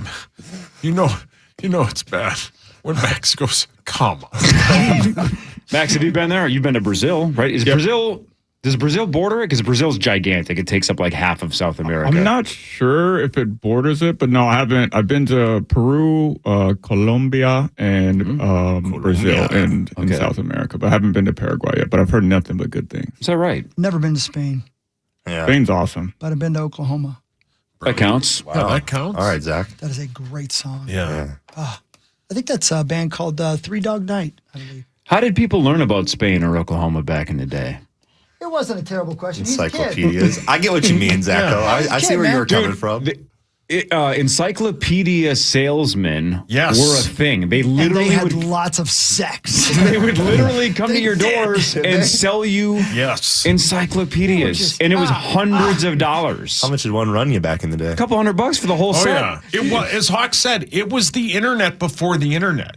So and if you people would just read them. You buy these books, I'll slide you the bone. That's God. That was like the extra.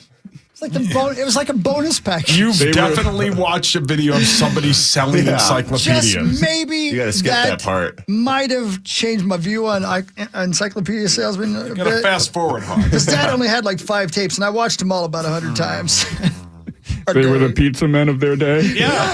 Yeah, you gotta. Who cares how they met? Get to the meat of it. There's a scrolling part.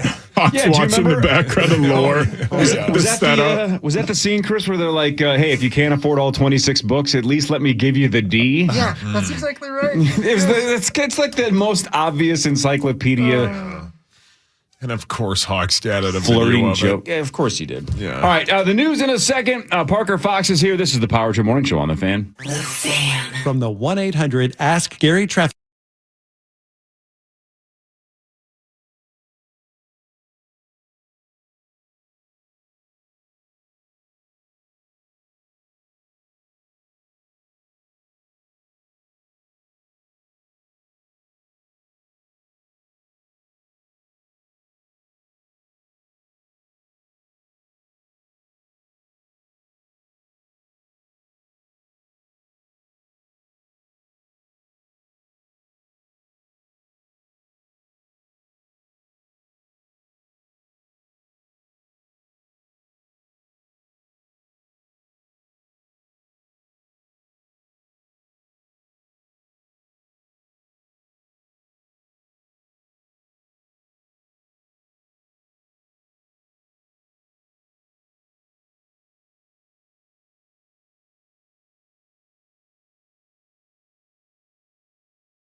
be hard to keep Dante DiVincenzo too, but I'd trade Randall for one of these Chick-fil-A sandwiches right now. Yeah, I'd order you one, but too bad. Oh, man. You can't eat it, right? No, you got a blender? No. All right, Hawk, on the scale of 0 to 100 in terms of embarrassment, how would you rate your first pitch when you threw it that time and you were not happy with your performance? Embarrassment. I would say it was a 7 on the embarrassment scale. 7? I was really embarrassed. Yeah. And Parker was there. I was there. He was standing right You were there. I was there. Now, Parker, just a handful of days ago, you threw a first pitch and flung it right over the plate. I did, but it was a lob. It was probably a 34-mile-an-hour meatball right so over you the didn't plate. you didn't give her hell. I didn't give her hell. No. I went up to go. I was like, I'm going to get in the stretch a little bit, maybe wind up, and got up there, and the nerves started kicking in. And I was telling you during the break, like, you don't experience that unless there's something on the line and there's competition. And I hadn't felt that since playing last, and I kind of got a little nervous and just threw the lob over the plate. But it got there, and it was right in the strike zone, so we'll take it. So Parker and I just had a 30-second conversation about this. I want the rest of the dudes in the room to comment. This is like such of a man take. Give it to me then. Yeah, let's hear your man take. How important to your life How about those Dolphins? is competition? Dudes. Of any kind. Just competition in general, where you have to be competing, even if it's playful competition, but you have to have like, I'm trying to be the best at go-kart racing, or I'm trying to be the best at golfing, or I'm trying to be the best at poker, or like Mario Kart. I just feel like competition matters in male lives more than maybe it should, but I don't even mean that you're fighting for money or status. Just you got to have something that you're trying to improve on, I think, always. Yeah, I think agree. that helps. I'm happy Taylor's asleep because she would say that she's probably more competitive than me, but she really, she is. Like, every time we play a game of cards or we do anything, it's like always competition. And I think, obviously, she's at the level she's at because of that. But, like, I don't know. I feel like it can be in both, but I definitely think there's like a man, like, competitive energy. I don't know if it's a man thing or not, but I know that I am much happier if I have competition and or at the very least a goal that I have to earn. I'm much, much happier because that's been one of my issues here in my early and now mid-50s is I used to have this goal. Obviously, the goal was to be the #1 morning show. I used to have a goal to try to get a record deal. Luckily, we've been lucky enough for the morning show thing. And the record deal thing never happened, and now that is never going to happen. And I've been walking around doing 700 things that I moderately cared about.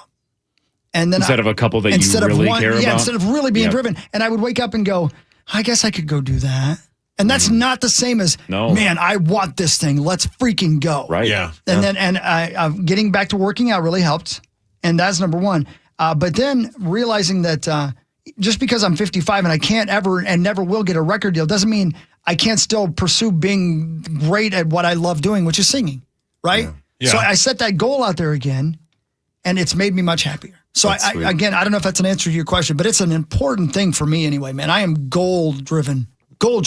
And in a way that is competition. You're even if you're, quote, competing with yourself, there's some kind of a metric that you're trying to surpass, right? It's the argument I get in with my wife all the time when we play Scrabble, and she's never beaten me. And I'm not even saying that to brag, but it can, when we've talked about this in the past, she'll be like, well, yeah, but you always try to get like triple word scores. I'm like, yeah, that's the point of the game. 100%. I have no fun if we're not trying, right? Like if the point of the game is just, let's just put letters on the board and then we'll just do this for an hour and a half and move on with our life. How is that fun at all? If we both try our best and she beats me, fantastic. But we have to try. Yeah. I don't understand why that would be. So she's always said that, like, when we first moved into our neighborhood, she goes, I guess the guys at the clubhouse play cards like once a month. And I'm like, oh, dear God, no. She goes, but you love poker. I go, that ain't poker. I'm like, I'm not playing $20 tournaments with a bunch of guys that don't know what they're doing. She's like, it's the same thing. I go, oh, no, it isn't. I go, that would be a freaking nightmare for me. You say this to him all the time. I'm going to say it to you. Angie's a saint. Yeah. Yes. Thank you, Hawk.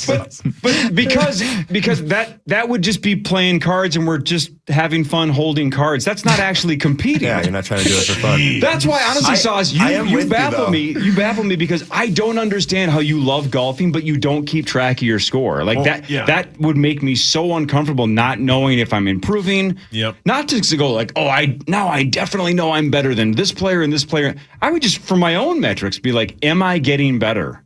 Yeah. I would want to know the score. Competing against myself. Couple Am I reasons. improving? Yeah, a couple reasons that I play golf is it's I heard somebody say it like 10, 12 years ago that it's the one place you can find, like, if you're trying to like swing a business deal, and that's not what I'm doing, but like it's the one place you can get 4 hours of somebody's time as opposed to like a 10-minute phone call, right? And Why I'm like, would you want that? yeah, but and almost everybody I play golf with is better than me. So like I've just resorted to the fact that like, yeah, in life and in golf. But I just like the company. I like playing it. I like ripping. I like yeah, it's fun. Yeah, it's fun to play. Parker's better than I am. It's fun to play with him. But if somebody guessed, if you had to guess what your handicap is, and I mean on the golf course, what Spain? Hold on, can I go first? No, not math or English. No. I mean on the golf course. Pick a struggle. Yeah. What would you say your handicap is? If I tried, like if I was like, I'm gonna play my best. I'm not gonna rip Rosie the whole time. I'm gonna put my mind to it. 20? I agree. Yeah. I think you're even better than that. Appreciate that. So that means you shoot like 92-ish? Yeah. Is that what a 20 handicap means? If I tried and after like 2 bad shots didn't say, I'm picking up, I'm done, right? I do that a lot. So if you truly, for the rest of this summer, kept track of every round. I think you'd be better than that. And, Appreciate that. And then started to really see what your score was because you truly kept track. Don't you think you would slightly get better because it would motivate you to be like, am I really shooting 98? I'm better than that. Yeah. Don't you think keeping track of score would make you get better? Because I think it would. By definition, I think it would. Because then every time you shot worse than that, you would be like, man, what am I doing wrong? Then that's the argument of like the product versus process thing, right? Where he's focused on getting a number versus like actually how his swing feels and how he's contacting the ball and if he's putting well. Like, I get where you're coming from of like that number is a goal to reach, but also then there's like the thought of like, forget about that and let me work on my swing and actually have the technique in the sport. Sure, but wouldn't 2 or 3 times a year you still want to keep track of score to see if the process is working? Probably, yeah. Strange. Yeah. But hey, man, whatever works for you. Yeah. It's working for you. I just like the company. But I'm with you. Just to cut business deals. I'm with you on the poker thing. Sometimes, yeah. Like, I don't have any urge to go play a pickup basketball game. Because it's like, why? Well, yeah, my knees are terrible. But Rosie. You don't miss that aspect because you get into it and you know the business of it and you know the ins and outs. So, yeah. Yeah. This is KFAN News with Chris Hockey. That's right. Presented by the St. Paul Saints. Love the St. Paul Saints. Lots coming up, including a Father's Day, of course, which is June 21st. A Father's Day ticket package, which is a game ticket and Saints baseball and much, much more. Check that out, saintsbaseball.com. But let's not forget the Wanna Have a Catch ticket package. Again, Sunday, June 21st. There's a sweet shirt that says, Wanna Have a Catch? St. Paul Saints. It's an awesome shirt. Please, could I please get one of those T-shirts in size small, please? And you'll also get to meet, or at least see, or been in the same area as John Kinsella, the dad from Field of Dreams. SaintsBaseball.com. It's all happening. SaintsBaseball.com. They'll be back in town on the 16th. Thank you. Not much time for a lot of stories in the news today, so I'll just give you perhaps my favorite of the day. Another bear attack. Black bears are just one of the number of potentially dangerous animals that boast a sizable population in California. Attacks involving humans are relatively rare, but one couple that resides in the state is recovering from injuries they sustained after harnessing a water bottle and the handle of a hatchet to fight back against one of the big black bears that got in a scrape with their dog. Of course, they say that there's anywhere between 49,000 and 71,000 of those animals in California. Lots of them. They tend to be more of a nuisance than a threat. But it's gotten kind of out of hand this year. Yosemite, up in the California mountains as well. Been lots of bears attacks. This one attacked a doggy and they fought back with a hatchet. got a little bit of mauling themselves, and the doggy escaped the incident without injuries. Well done. Now, we know Tommy was once attacked by a shark's shadow. He was. Shadow. It got real close. And he claims he was a shark attack, quote, victim. That's yes. Because he believed he saw the shadow of what could only be described as a 25-foot great white shark. Yes. Have any of us here even remotely been close to animal danger? I saw a snake once. That's probably close. Pretty Parker, good. anything? We had a rib night in Tahoe, and me and my cousins decided to throw the bones of the ribs off the back of the porch. Mm-hmm. About an hour later, a group of bears was surrounding the house. So not really Are an you immediate. kidding me? Not really an immediate danger. It didn't take long. But Did you didn't know take Tommy long. was in town? Yeah, I knew Tommy was in town. Were they what are the brown bears called? Grizzlies. Grizzlies? Yeah, I mean they were brown bears. So if that is a grizzly bear, then yes. Wow, dude. But yeah, we were safe inside the house. But like there was probably I don't know, are they packs when they're bears? I don't know. A group of bears were basically eating the bones that we were throwing off, which wasn't smart because in Tahoe, like you lock your garbage, you do the whole bit, Right. you know. I bet, yeah. So that was I've very heard smart. Tahoe is unbelievable. It's unbelievable. I got to get there. Yeah. Sauce, Max, Zach? Yeah, when I was growing up, there was a pit bull in the neighborhood. They had to tie a cinder block to it because it kept getting loose. First, it kept getting loose. Then they tied one cinder block, and that son of a bitch was strong. So they had to do two cinder blocks eventually. It used to chase us all around the neighborhood. But when I was I climbed a mountain in Bogota, and I came down, and there was a wild dog in the mountain, and it snarled at me, like it showed its teeth. It looked like it was about to attack. How big? It was pretty big. Like it was pretty scary. I Like grabbed the my size of a lab or something? Yeah. Or that kind of a... and man. it was. I grabbed my afro pick like I was the Afro samurai, ready to just like chop this, up and Or braid its hair. yeah, sure. And it charged at me at first. We were like a decent distance away. It charged at me, and then for whatever reason, it just went the other way. It just like went left instead of coming right at me. But my nuts were in my stomach. For sure. Zach, you ever been smothered by a bear? No, but I have had nuts in my stomach. Oh my God! Come on, man! God. How was that not way over the line? Yeah. You suck. There was one time when my mom and I had to like basically live in our car because this dog wouldn't leave us alone. It was real scary. His dog was pissed. Just trying. Keep going. And Keep selling it. I've never seen the movie, so that's the only part I know. We were hiding in a car. The dog had real big teeth. I think its name started with a C. It attacked the car. It ate garbage. It killed a bunch of people in the neighborhood. It was real sad. Clifford. Yep.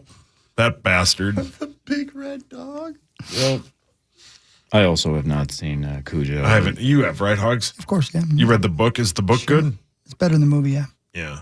That's a terrifying, because it's like old 80s like scary movie where it's low budget, but my God, that dog's scary. Do you remember going to video stores and seeing the cover of like 80s horror movies? yeah. And I remember being 7, 8 years old going, I don't even want to look at the cover of that movie, let alone rent that You and I movie. are more similar than you think. Well, it was a different time. Yeah, I was terrified of it. Hated it. I hated scary movies. Even the cover of Critters made me nervous. Yep. That movie sucks. That's but I've one of seen Swartzen's it. best bits. The car from Critters? Yep. That's a great so bit. good, yeah. Yep, that's it. It's so good. Even Leprechaun. You guys have also. Oh, yeah. It used to terrify me. It's the lamest, it's awful. unscary thing of all time. Leprechaun in the Hood, though. That's a great movie. Is that which Not one seen is that one. Jennifer Aniston in? One of the first ones. That's her. I think that was her first movie role. Was Leprechaun. Hawk loved Leprechaun, the movie. Well, it's good. I like Yeah, you've Googled that before. Luscious Leprechauns as one of the sequels. You've 100% Googled that. 100% on Rotten Tomatoes. Yep. Is the book better? Yeah. Yeah, it is. I can confidently say that's 5 words I've never put together in my life. The book is better. Researchers in Finland say bumblebees' brains are buzzing a lot more than previously thought, solving problems similar to tests used with chimps and elephants. University of Oulu University of Oulu led team says untrained bees moved a small ball I've seen the video. Have you under seen a this? fake flower, It's nuts. climbed on that ball, and reached sugar water that was overhead. Yeah. Scientists say the results point to a goal-driven problem solving not just instinct and not just luck. Bumblebees help pollinate food crops, but researchers say there are now nearly 50% less of them than there used to be in North America. Yeah, the article I read a couple days ago is that bees have insight. Yeah. Think about that. Like, you just think, well, they just do like the same 4 things They can't help it. Yeah, right, because they don't know what else. Yeah. But then you see this video and you're like, dear God, they're problem solving. Figuring it out. They're figuring out puzzles like a freaking octopus. Yeah. Man, nature. Pretty cool, man. Fascinating. Pretty cool. Bumblebees and whatnot. Yeah, man. Outstanding. My wife still has bees in the front yard. She gets them every year and they hatch and whatnot. Yeah. It's weird. Yeah. We just got bees. I don't know. I don't know what the point is. They do something. They do a lot. Gotta have them. I know that. Yeah, they're flying around and they don't sting anybody. They're just flying around. Yeah. Pollinating. We have bees on our front porch. I don't know. It's bees. You know? Whatever. Free! No. Sauce will do sports after this. This is the Power 2 Morning Show on the Fan.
welcome, Nordo. And it's official. The Power Trip's 25th birthday bash is on at Treasure Island, November 5th and 6th. Friday's show is open to everyone with the initials game and a trip to Vegas up for grabs. Thursday's comedy show featuring Kelsey Cook, Chad Daniels, Cy Amundsen, and Tommy Ryman is full.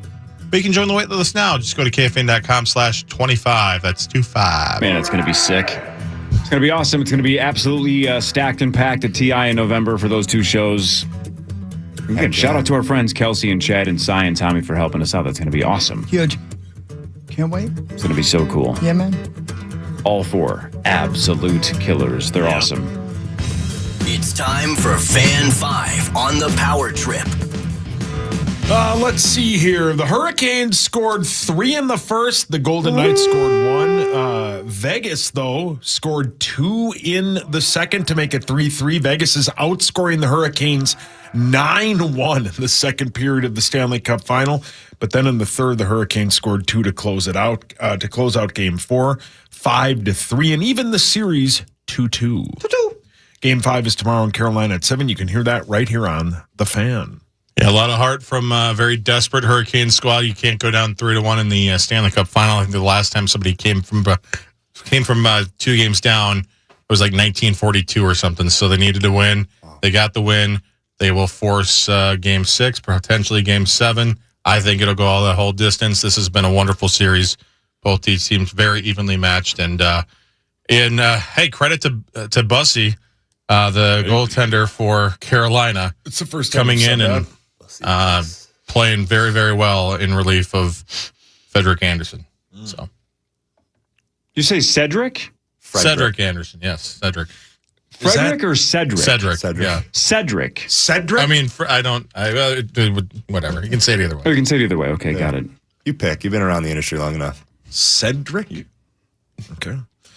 Also, Zacho the Wild signed Michael McCarron to a 6-year, $20 million deal. Love his size, love his ability to win faceoffs, and he's a competitor, and he's going to be a big help. They fell in love with him when they traded for him. Oh, yeah. Gave up a pretty penny, and they're going to keep him around for 6 more years. So, love the signing. Great job, Billy. Oh, okay. The Twins lost 10-4 to Detroit after an hour and 25-minute rain delay that delayed the start of the game. Your Twins are in an absolute free fall. They've lost 5 of 6 in 10 of their last 13. They are 30-38. You love it. Same 2 teams today. Well, I have money on the under. Of course I love it. Yeah, they're struggling a little bit. Yes. Their bullpen is awful. We were just talking earlier. You just asked, do people bet against the USA in the World Cup, right? Do you bet with your head and not your heart? Mm-hmm. Sauce loves betting against Minnesota. Yeah, you do. That's why I'm surprised you didn't bet against the Minnesota poker players, because you love when Minnesota loses. You love profiting off of them. One Minnesota poker player that I really like. Okay. Oh, yeah, it's over for the Twins. Let's see here. The NBA Finals continues tonight at 7:30 in NYC. The Knicks lead the NBA Finals 2-1, and they are 2.5 to 1.5 point favorites tonight. Parker, groundbreaking take. I don't know if you heard it driving in. No one's ever said what I said before, but I truly think whoever wins tonight wins the series, and that includes if the Spurs even it up at 2. I think it's the Spurs to win. It's pretty high level stuff. Yeah, right? Yeah, really high level. No, I thought of that myself. I do kind of agree with you, though, but the one argument I will have is the Spurs could win tonight, but New York is so experienced and so veteran-based that, like, they could easily bounce back as well. But I do kind of agree with the thought of, like, hey, if the Spurs continue to get hot, and they're in a really good position, and then if they do go down 3-1, New York does have that veteran experience, have good coaching, and they had Jalen Brunson, who's he's not playing great, but they're finding ways to win. So we'll see. But it's a heck of a series. It's been really physical. What do you like? I still like the Spurs. I do. I just think they have like the leg up on their athleticism. I think if they continue to shoot the ball the way that they have been shooting, especially deep into the fourth quarter, and then Victor Wembanyama, he's just the X factor. He was terrible in Game 2. He had the look to try to win that thing in Game 2, but I just think he's too dominant. He does too many things on both sides of the floor that if it comes down to a tight game, they're going to find a way to pull it off. Mexo? Yeah, man, I thought the Spurs got back to playing the basketball that they like. They started getting more out of the non-Victor Wembanyama players. Stephon Castle stepped up big time, and he looked like the Stephon Castle we saw in the Western Conference Finals. And in the second round against the Timberwolves, and they were able to get to the free throw line like crazy. I think they shot something like 22 free throws in the second half. So that was a huge X factor in that Game 3 win for them. And just in general, I mean, they've had double-digit leads in every single one of these games. They've been getting off to hot starts. They just haven't been able to maintain. We've all been there, boys. You know what I mean? But so they were just, and the Knicks are always going to battle back. The Spurs haven't been able to get those clutch moments out of their non-Victor Wembanyama guys. And De'Aaron Fox, he didn't have a great shooting night, but man, he hit some big time shots late in that game. And I just thought in general they were able to kind of get more to their run and gun style of game, and they turned it over a little bit less. So I was really impressed by the way that they responded in that game. But I still feel like New York has the edge after seeing what we saw in the first couple of games. And just in general, I mean, they still were able, every single time they're able to battle back, and they're getting the most. I mean, one night Josh Hart has 0 points, the next night he looks like Steph Curry, you know, and then OG Anunoby's still shooting out of his mind. Like Parker said, Jalen Brunson hasn't been. He still hasn't had like an efficient night. He's scoring, but it's like 30 shots to get 30 points. So if he has a night that we know that he can have, it could be lights out for the Spurs. Do you guys feel like the Spurs and Wolves played 3 years ago? Yes. Yeah. Not like the Avs in the Wild. Yeah. That series was this year. Yeah. You know what I'm saying? Mm-hmm. Doesn't it feel like it was 4 years ago? Yeah. And it's not even over yet. Hawk, your thoughts? He loves how long the playoffs are. I feel like we play in a different league than these other teams. Like literally, like that. Our season ended and theirs started. I'm reading a story on The Athletic right now, guys, about catchers now using this one-legged stance. It's in the year 2020, 23% of pitches were caught with this one-legged stance. Here in 2026, 96%. So 23% in 2020. 6 years later, 96% of the pitches are caught with this one-legged stance. But the problem is everybody's getting hit in the nuts. And I'm going to tell you right now, man, this story, I'm sorry you guys were talking about basketball, so I deviated a bit. I love good writing. Listen to this. A simple question touched a literal sore spot. Does it seem like catchers are taking more foul balls to the balls? Oh, nice. Why not just say it? Yeah. Soon, Cleveland Guardians catchers Austin Hedges and Bo Naylor were comparing how often they'd been hit below the belt this year. Hedges razzed Naylor for constantly absorbing baseballs to his nether regions, as if Naylor wore a magnetic cup. Hedges, meanwhile, boasted about only being struck there once in the first 6 weeks of the season. He could come to regret his gloating. Later that same night, Hedges took a foul tip to the crotch. Got to be the worst. The next day, he was struck again, this time in the inner thigh, the worst foul ball a catcher can absorb. Hedges said it was so painful, it takes your soul with it. Oh man. The baseball left a cantaloupe-sized bruise, a scatter spot of purple and yellow. You just had to put it into the universe, Hedges shouted at this reporter. Or no, I'm sorry. You just had to put it into the universe, Hedges shouted at the reporter, him, who insists that it was a hex on his family jewels. 3 days later, Cleveland closer Cade Smith spiked a splitter while warming up.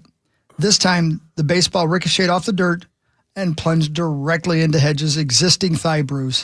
Oh. The one that was already there. My God. I don't think you could pay me enough money to go play catcher. No. Around the league, more and more often, catchers need a minute.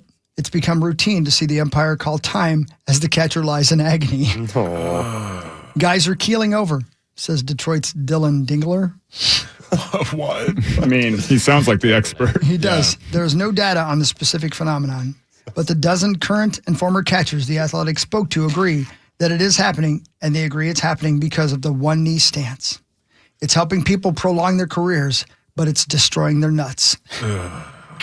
We got to ask our guy about it the next time he's on. And I'm going to look to see if he uses it, because it looks like all the catchers do, but you got this one leg kind of sticking out there, so you got a whole thigh exposed. Oh, man. And seeing these guys getting hit in the nuts, you can see it, their life ends for a minute. Like they're praying for a gunshot. They're praying. They're like, JFK was lucky. Oh, he for sure used it. I'm looking up pictures, yeah. Oh, man. Oh, and there's just way too many videos of guys getting hit in the nuts on this story. Oh, my. Look at this guy. Look at this guy, Maxwell. Watch him. Oh. Somebody he just looks needs to, like he got hit by a gun, honestly. They need to set the Jackass theme song. Oh, yeah. Can you imagine having that bruise and then the next day getting hit in that exact bruise again? Horrible. Oh, man. Nice job, dude. That's a good article. Never thought I'd be that entranced by an article and getting hit in the nuts, but my goodness. Greasy. All right, Vikings news in a second. Parker Fox is here. More of the Power Trip Morning Show after this on the From Fan. the 1-800 Ask Gary Traffic Center.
Parker, that's tomorrow. You're at the Freight House tomorrow. 5 to 7. That's right. Freight House tomorrow, downtown Stillwater, which I love. Matamida kid, so go to Stillwater often, and it's beautiful down there, right on the river. Partied there many a time. I'm sure you have. Great spot. Freight House. Yeah, you did party back in the day. That was a long you time partied ago. back in the day. I remember the days when you were partying. Way back in You're the day. not going to walk up a flight of stores. Not anymore. Yeah, but turning 21, what do? You go to the Freight House. Yeah, it's sweet. Sure. It's fantastic. You're right on the river. Let me tell you. Beautiful patio. I'd like to play Play gig some- out there sometime. You should. I'd like to see you play concerts. Great. I'd like to see you play a concert sometime. Play some bags. Whoa. Enough, Zach. Little cornhole. All right. That sounds so good. It's time for Vikings news on the Power Trip, presented by Your truck accessories. Let me tell you guys right now, we got some Vikings audio for you because it is happening. Mandatory minicamp. And guess who's the top story on every NFL Network sports story that there is going on? Andrew DePaula. Close. He's the best. I love that guy. I do too. It would be the quarterback controversy. Oh, sure. Oh, yeah. That's happening Controversy. right now with your Minnesota Vikings. Kyler Murray, JJ Mack. And, of course, I played this earlier for you. Kyler, he's having a hard time because he's got to split the reps, and I understand it. Being a perfectionist is tough, especially in sports when, playing baseball, playing football, you're going to fail. Like, it is what it is, and we all deal with it. But I think, yes, in a sense, yes, how you deal with it and how you, persevere through times of adversity is obviously what makes an athlete who they are, because we're all going to fail. Now having to split reps, it's me already being behind, not getting the amount of reps that, you would typically want a guy to get learning an offense. That's probably the toughest part, just, again, going back to the past, being in control of everything, understanding what we were already doing because I was comfortable within the system. Now coming into the new system, learning on the fly, trying to play fast, efficient, and let it loose while learning is that's the toughest part. I'm sorry, I'm still not listening. It's not. It's Danny McBride's the closest, but I still can't place it, and it's just going to bother me. I just forever. hear Danny McBride now. I really do. It's the closest one. Well, who do you hear when we play JJ Mack answering the same question? How are you with splitting reps? Those reps being distributed are something out of my control, and the only thing I focus in on is that next rep, and keep it as simple as that. Oh, it sounds like Brian Luttrell from Backstreet Boys. Interesting. Dead ringer. Yeah, well said. Somebody asked them the hard question, though. Do you wish to be traded, JJ? I think I made it very clear I wanted to be here before I got here. And I love this organization. I love the coaching staff. I absolutely love these players to death. This is where I want to be. I feel like I can thrive in this system. And, it's just, everything played out exactly how I wanted it. I wouldn't want anything else to change. I love this. Yeah. I know. I think if this is just a... Why do you have to fart when you're talking? That wasn't me. Sauce. Just finish your point. Please. Okay. I know you Keep it can't control classy. your bowels. Here's what I love about this show. What? You guys ready? Yeah. I say 3 words, and all of you but Max attack me. Oh, Bonus We bonus know went how on this movie ends. Like when you bought a ticket to Titanic, you know that the ship's going to sink. Bonus went on a 9-minute charade about That's churches, not what that is, and bud. all of you were like, A He didn't charade? do a charade. a 9-minute. Charades would be tough on the radio. Okay, 2 words. It's a movie.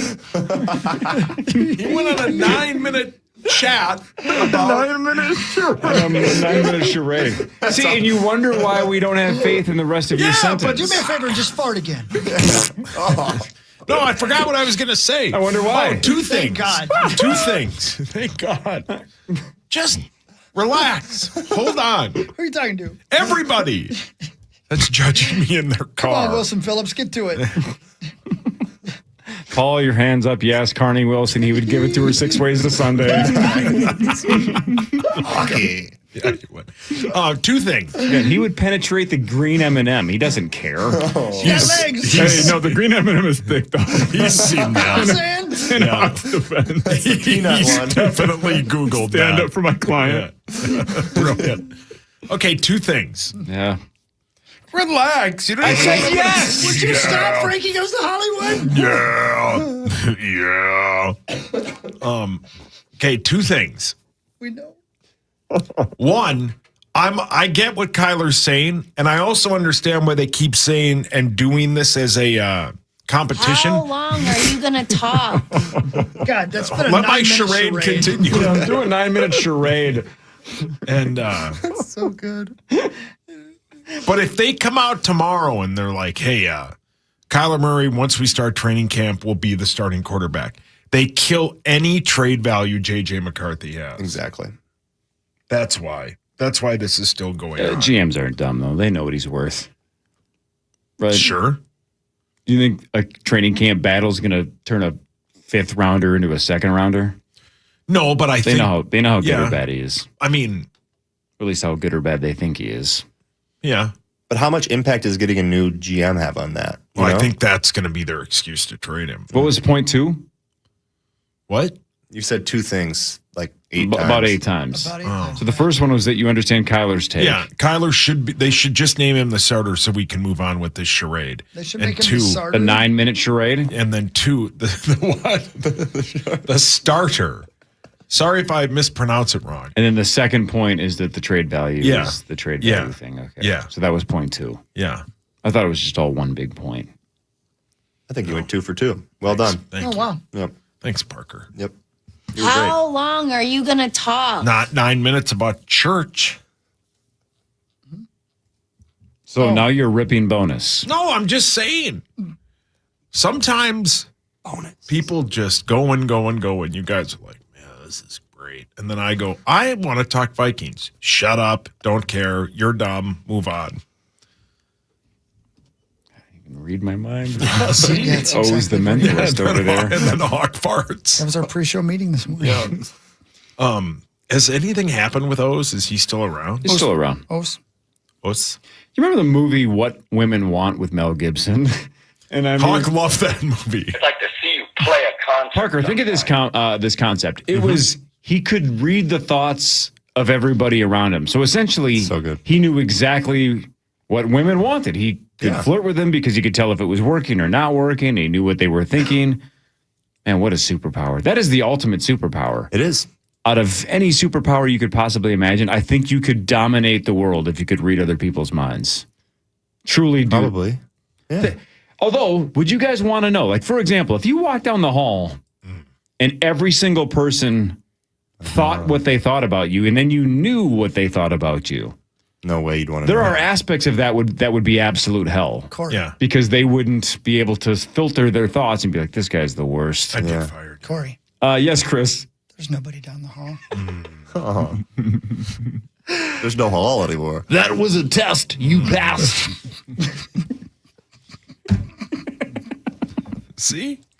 That's my bit. My impression of you is slowly turning into Bobcat. It really Yeah, it is. Yeah.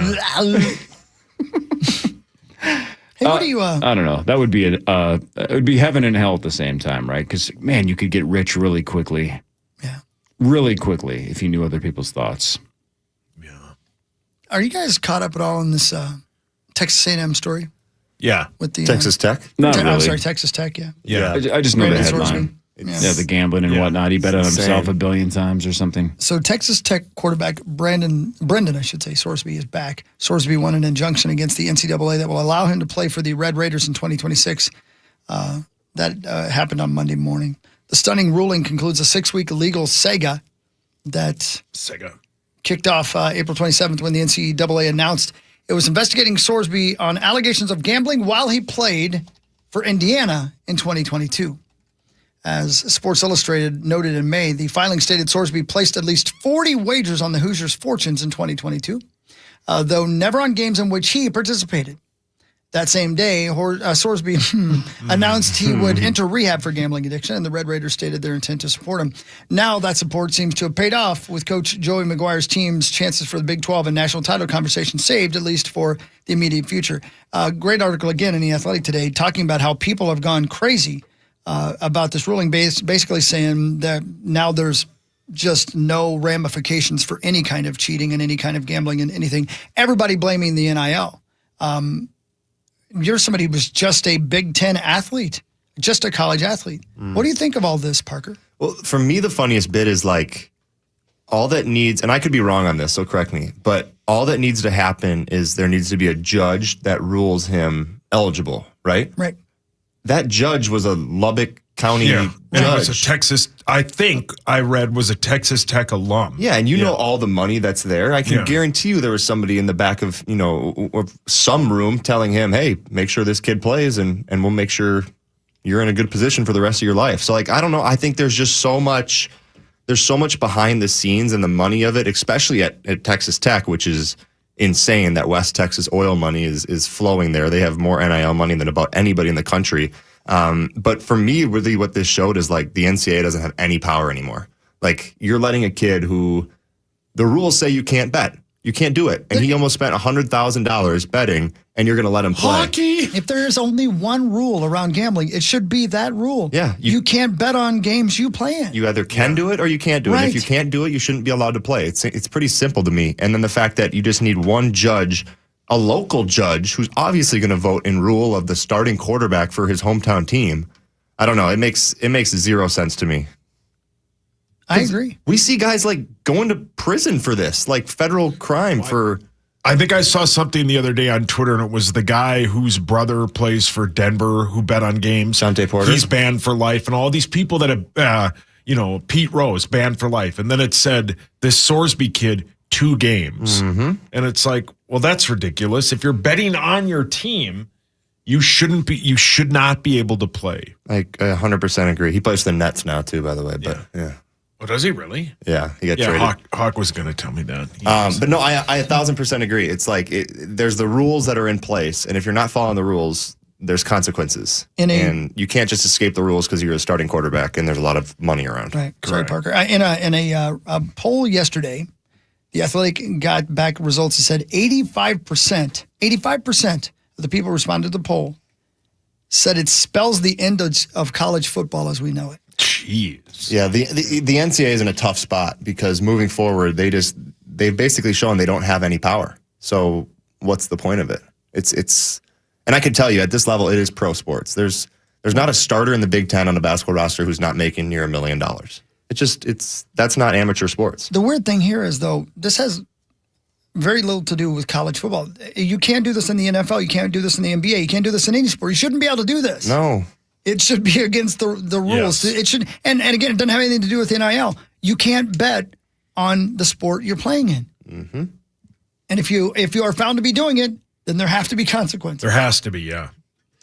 He's projected by some mock drafts to be like a mid-first rounder. Oh, yeah. Well, that's the reason they wanted the ruling, Corey. Yeah, because if he sucked, they wouldn't care. There's this website that is basically an aggregate that has a whole bunch of different mock drafts. This guy has him going 12th to the Vikings. You know what I'm saying? So this is not. He's getting reps for us right now. Yeah, exactly. Right, practice. These are this is not some slappy. This is a guy that is a first or second round pick. So he's I don't know about that.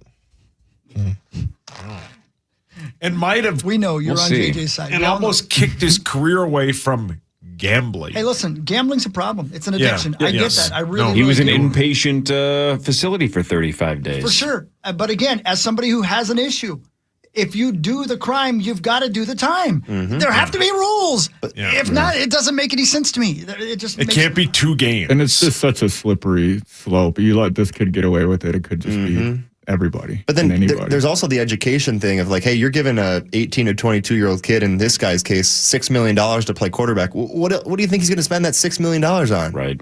Right. Chicks and gambling. Dude, I hadn't thought about that angle. That's a very good point. You know what I mean, Hawk? Yeah, there's no guidance. There's no education on, hey, this is what you should do with your money. You should put it in a 401k, Roth, all that kind of stuff. I'm going to go buy a chain. I'm going to go gamble. But stories like this also bring out the worst in sports media. I watched Sports Center yesterday, and I forget the dude's name. The guy, he used to play college football. Charles Manson? He went on no Reggie Bush? No, but he Dusty went on, Mon? He went on this 10-minute category. Birdman? Charlie had a 4.440. Yeah. He was a beast. That was a long way to go for a bad joke, just a rip sauce, but I had to do it. I wasn't listening. Exactly. See? Some guy in Sports Center, category. Oh, got it. Got it. Way to problem solve. Got it. Yeah. You got there. Yeah, sorry.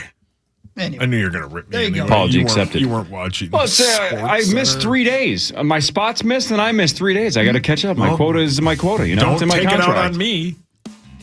I would have responded to your email. Well, one person did out of 10. One. Did Cedric? You're like Julius Randle. Well played. 1 for 10. Did Cedric? Oh my gosh. Man. No, I don't think we have a Cedric that works here. That can't be right. It's not Cedric, is it? I don't think so. What is that guy's name? Isn't it Cedric? That can't be right. I don't know. Now Guardsy's going to text us and say, my brother-in-law wants to know what the Cedric bit is. You can tell him. Ah, man. But my ears were deceiving me, but alas, they were not. They were not. Fan 5 in a second. Headlines later. More with Parker Fox in the Power Trip Morning Show on the Fan. The Twin Cities knows how to come together for our neighbors, for our community, and for moments that matter.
KFAN welcomes some great shows to the Ledge Amphitheater this year. Jim Gaffigan, who we talked to the other day, will be there July 11th. Make that July 19th. John Mulaney will be there August 22nd. Black Label Society will be there on September 25th. Get the complete details on all of our upcoming shows on the concert page at KFAN.com, keyword calendar.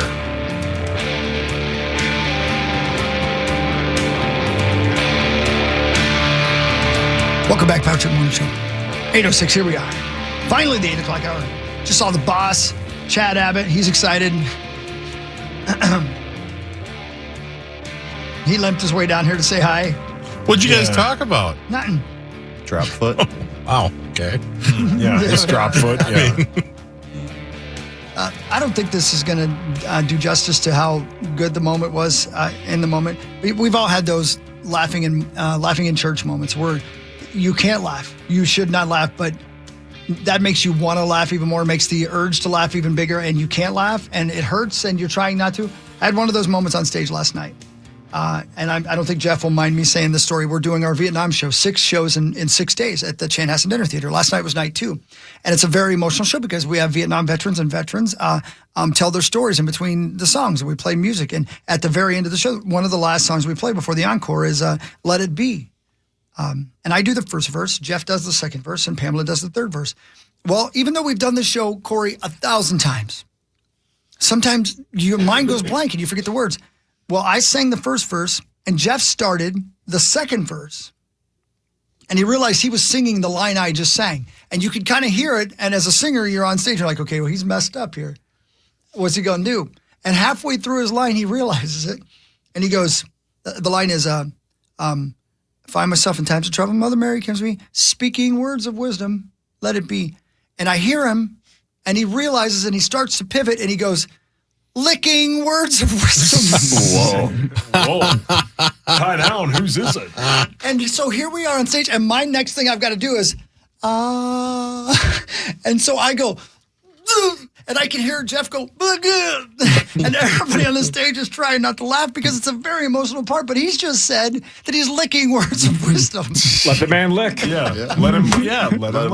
Let him lick. Somehow I made it through the song, but man. That is so good. Inappropriate moments of laughter are the greatest of all time. I would love to know from a teacher's perspective why teachers get so mad at kids that are in a classroom where something goes the wrong way and then they get in trouble for laughing. It's like, they didn't do anything wrong. They're just laughing at the situation. And now, to your point, now it's so uncomfortable that they can't stop laughing. Yeah. And they get sent to the principal's office because they were like laughing and piling on. It's like, that's a human response. Yeah, it's funny. Those are some of the best moments ever when some kid like trips and falls into his desk. Yeah. And then you're laughing your ass off and the teacher yells at you and like, stop laughing. But now you're laughing even harder. Yeah. Like, you're out of here. Don't encourage it. It's funny. I mean, Like, kid's grill is stuck in the back of the desk. Yeah. It's the best. oh, man. Yeah. Anyway, Yeah, that happened last night. That's good stuff. Good stuff. Okay. Should we get back to Fan 5? Because you guys love your sports and stuff like that? It's time for Fan 5 on the Power Trip. Brought to you by the St. Paul Saints. Yeah, don't forget it, man. St. Paul Saints. Father's Day is coming up on the 21st, and there's a couple of different packages for you to get on down. Just go to saintsbaseball.com and see Ray Kinsella. Ask him if he wants to have a catch for Dad. Okay. I haven't seen that movie. Should I see it? I can't believe you haven't. I mean, it's a good film. It's not good, dude. It's great. It's great. It's a great film. Well said, Hogs. And you know what? 10 years ago, I just said, don't waste your time. But you're a different Corey now. Yeah. You have a heart. But my girls don't play baseball. That don't matter. Yeah. So? You have a dad. That's right. He doesn't play baseball. Dogs don't chase stars. So what? Well, I heard Lou Dog had a mean splitter. Yeah. Hey, that you misread the you misheard the conversation. My bad, Corey. I think the word was likes a. Oh, Hawk, you need help. You need a meeting. He was more likely to split an atom at 3M than split anything else. Yeah, Zach's likely to split an atom. Yeah. Licking words of wisdom. Let Zach be. We're trying. Fingers crossed. Put your fingers away. Okay. There's enough space to do that. The Spurs at the Knicks tonight, 7:30, Game 4 of the NBA Finals. That series is 2-1 New York. DraftKings has the Knicks as 1.5-point favorites. Did you guys see the fans fighting? Oh, yeah. Yeah, they're all, The cops let them fight, too, man. There were 2 police officers just standing there letting them go at it. They're just like, hey, we're going to see worse tonight. Like hockey referees. Yeah, right. All right, let them get it out. Did you see the guy? In He the, was wearing a Spurs jersey. Yeah, did you see him in the Spurs jersey? They made him take off the jersey and like throw it away, and he was bleeding down his face. Like it was insane. They were just bullying the heck out of him. There was one guy that had to use like a stop sign or something to defend himself. Man, he was giving her hell, too. I'll tell you what. I don't think that he was defending himself. I think he was trying to get the message that please stop hitting. And then he realized New York and Knicks fans can't read. No. Hey, I haven't been in New York in 20 years. How much safer is it now than it was even 20 years ago? A factor of 20. Yeah, is it really? It's unbelievable. It's not even close. It's not the New York that you see in the movies and whatnot at all. You could walk around Brooklyn at 1 a.m. at night and nothing's going to happen. Yeah, a lot different. Hey, speaking of that, It's gentrified as hell. we already referenced Ghostbusters earlier because I was talking about seeing a ghost in a library and I forgot Rosie wasn't here. What? DMX. Have you guys seen the Rewatchables, that Bill Simmons podcast? It's on Netflix. You can watch it as well, but it's also a podcast it's good. You can just listen to. Yeah, he's great. They did an episode on Ghostbusters, and I listened to it on the plane. That sounds nice. I forget, it might have been Chris Ryan. I forget who brought up this point, but man, as soon as he said it, I'm like 100% agree, and that I related to it a billion times over. That the movie Ghostbusters shaped the way I pictured New York for most of my life. Yeah, that's a great point. Right? Like the attitude of the people on the street, like the way that the mayor talked, even the fire station. I'm like, that's what New York looks like, is the Ghostbusters fire station. Like every corner probably has a Ghostbusters fire station. Like the whole vibe, like the way that Sigourney Weaver acted in that movie. Yeah. I just assumed that was a thing. Everybody had a sweet apartment. Right. She was like a concert, like cellist or something. Is that what you said? That's right, yeah. And it's just like, but it's probably like high class stuff with a bunch of like blue collar dudes. My entire view on New York was based on what I thought of Ghostbusters. Yeah. Dude, I know this is non-sports. Can I wanted to ask you this yesterday, and let's all weigh in on this. We were talking about movies, and we were talking about the Jared Leto movie that just came out. Which one was it? Masters of the Universe. Masters of the Universe. Looks terrible. There has never been an actor that has ruined more films, box office-wise, than Jared Leto. No. I don't think there's ever been a more hated actor. He keeps getting chances, And he keeps though. getting chances. It's Can you think of unbelievable. anybody on that level that people hate this much? Mel Gibson could open a movie better than Jared Leto Well, at this as point. Maxo said yesterday when we were talking about this, he killed the Tron franchise. Completely. They said they will not make any more of those movies. Tank, Suicide Squad. Suicide Squad. Morbius is the punchline of a joke. I mean, Hawk liked it's that movie, infamous now. It's I don't understand why he keeps getting chances. They hate him. Yeah. What are your feelings, Parker Fox, on Jared Leto? I'm looking him up right now because Not super familiar with him? Not super familiar. I've seen his face a bunch, but like going to his movies, like I don't think I've ever seen Tron or Suicide Squad or Fight Club. It's weird too because Jared Leto has some insanely high highs. Like Requiem for a Dream is a fantastic Dallas Buyers Club. Dallas Buyers Club. They're 10 out of Dallas 10 Buyers Club. movies. And then he has just a bunch of zeros. But again, I don't think it has anything to do with his performance. No. I think it has to do with him. I think you've ruined Jared Leto's Told ya. career. Yeah. I think it was you. Right. If you stop and yell at people because they're not losing their minds enough to your song, he sucks. then you suck. He's 54, huh? Yeah, he's in good shape balls. for a 54 He actually year old. was not a bad Skeletor, but like I was saying to Hawk and Sauce yesterday, it's because you can't see his face and you can't hear his voice. So it's basically not Jared Leto. Fight Club and Dallas Buyers Club. I didn't see Requiem for a Dream alone. What's the the one with Christian Bale as the killer? Is that American Psycho? He's good. He He's plays fine in Paul that. Allen. Yeah, Requiem for a Dream. Everything was going great until he did that concert thing. Him yelling at me and my wife My wife was the end of Jared Leto's career. Yeah. Way Don't to go, yell at us. Sonia. And technically, he wasn't yelling at us. He was yelling at a blind guy and a guy in a wheelchair. Right. Because they weren't losing their minds enough. because we were in the owner's box at First Avenue. Yeah. Shout out to Sonia. Yeah, the best. I can't think Oh, of man. even Nicolas Cage, who people make fun of, people Yeah. love him. Yeah. I can't think of anybody else, even Love that like guy. rock Great stars, bit. anybody who is more hated than Jared Leto, but is still popular. Kim Jong-il? No, Jesus. he can open a movie. If he had played Morbius, we'd all gone. Jared Leto recently said he went golfing and had 16 holes in one in his first ever He round. said he played charades. Yeah, he played charades for 9 minutes. He went on a 9-minute charade. I'm sorry, man. I'm sorry I'm not smart. Go back to ripping the other guy. Yeah. I Jared did- Leto sucks. I did use AI to ask who's the most hated actor, and Jared Leto was the first name that popped up. Get out of here. What's No, the- DMX didn't hear you. Louder. Whoa. No lie. I said, who is the most hated actor? And then they said their classic, like, no one's really most hated, but if you had to rank them, and the number one is Jared Leto. Is there who was anybody else? Does it give you a top 5 or something? Yeah, there's 6 names after Jared Leto. Who are they? James Corden, Will Smith, Tom Cruise, Will Ezra Smith. Miller, and Amber Heard. See, Yeah. Will Smith, people do dislike him after slapping Chris. Ezra Miller was what, the Flash, Maxo?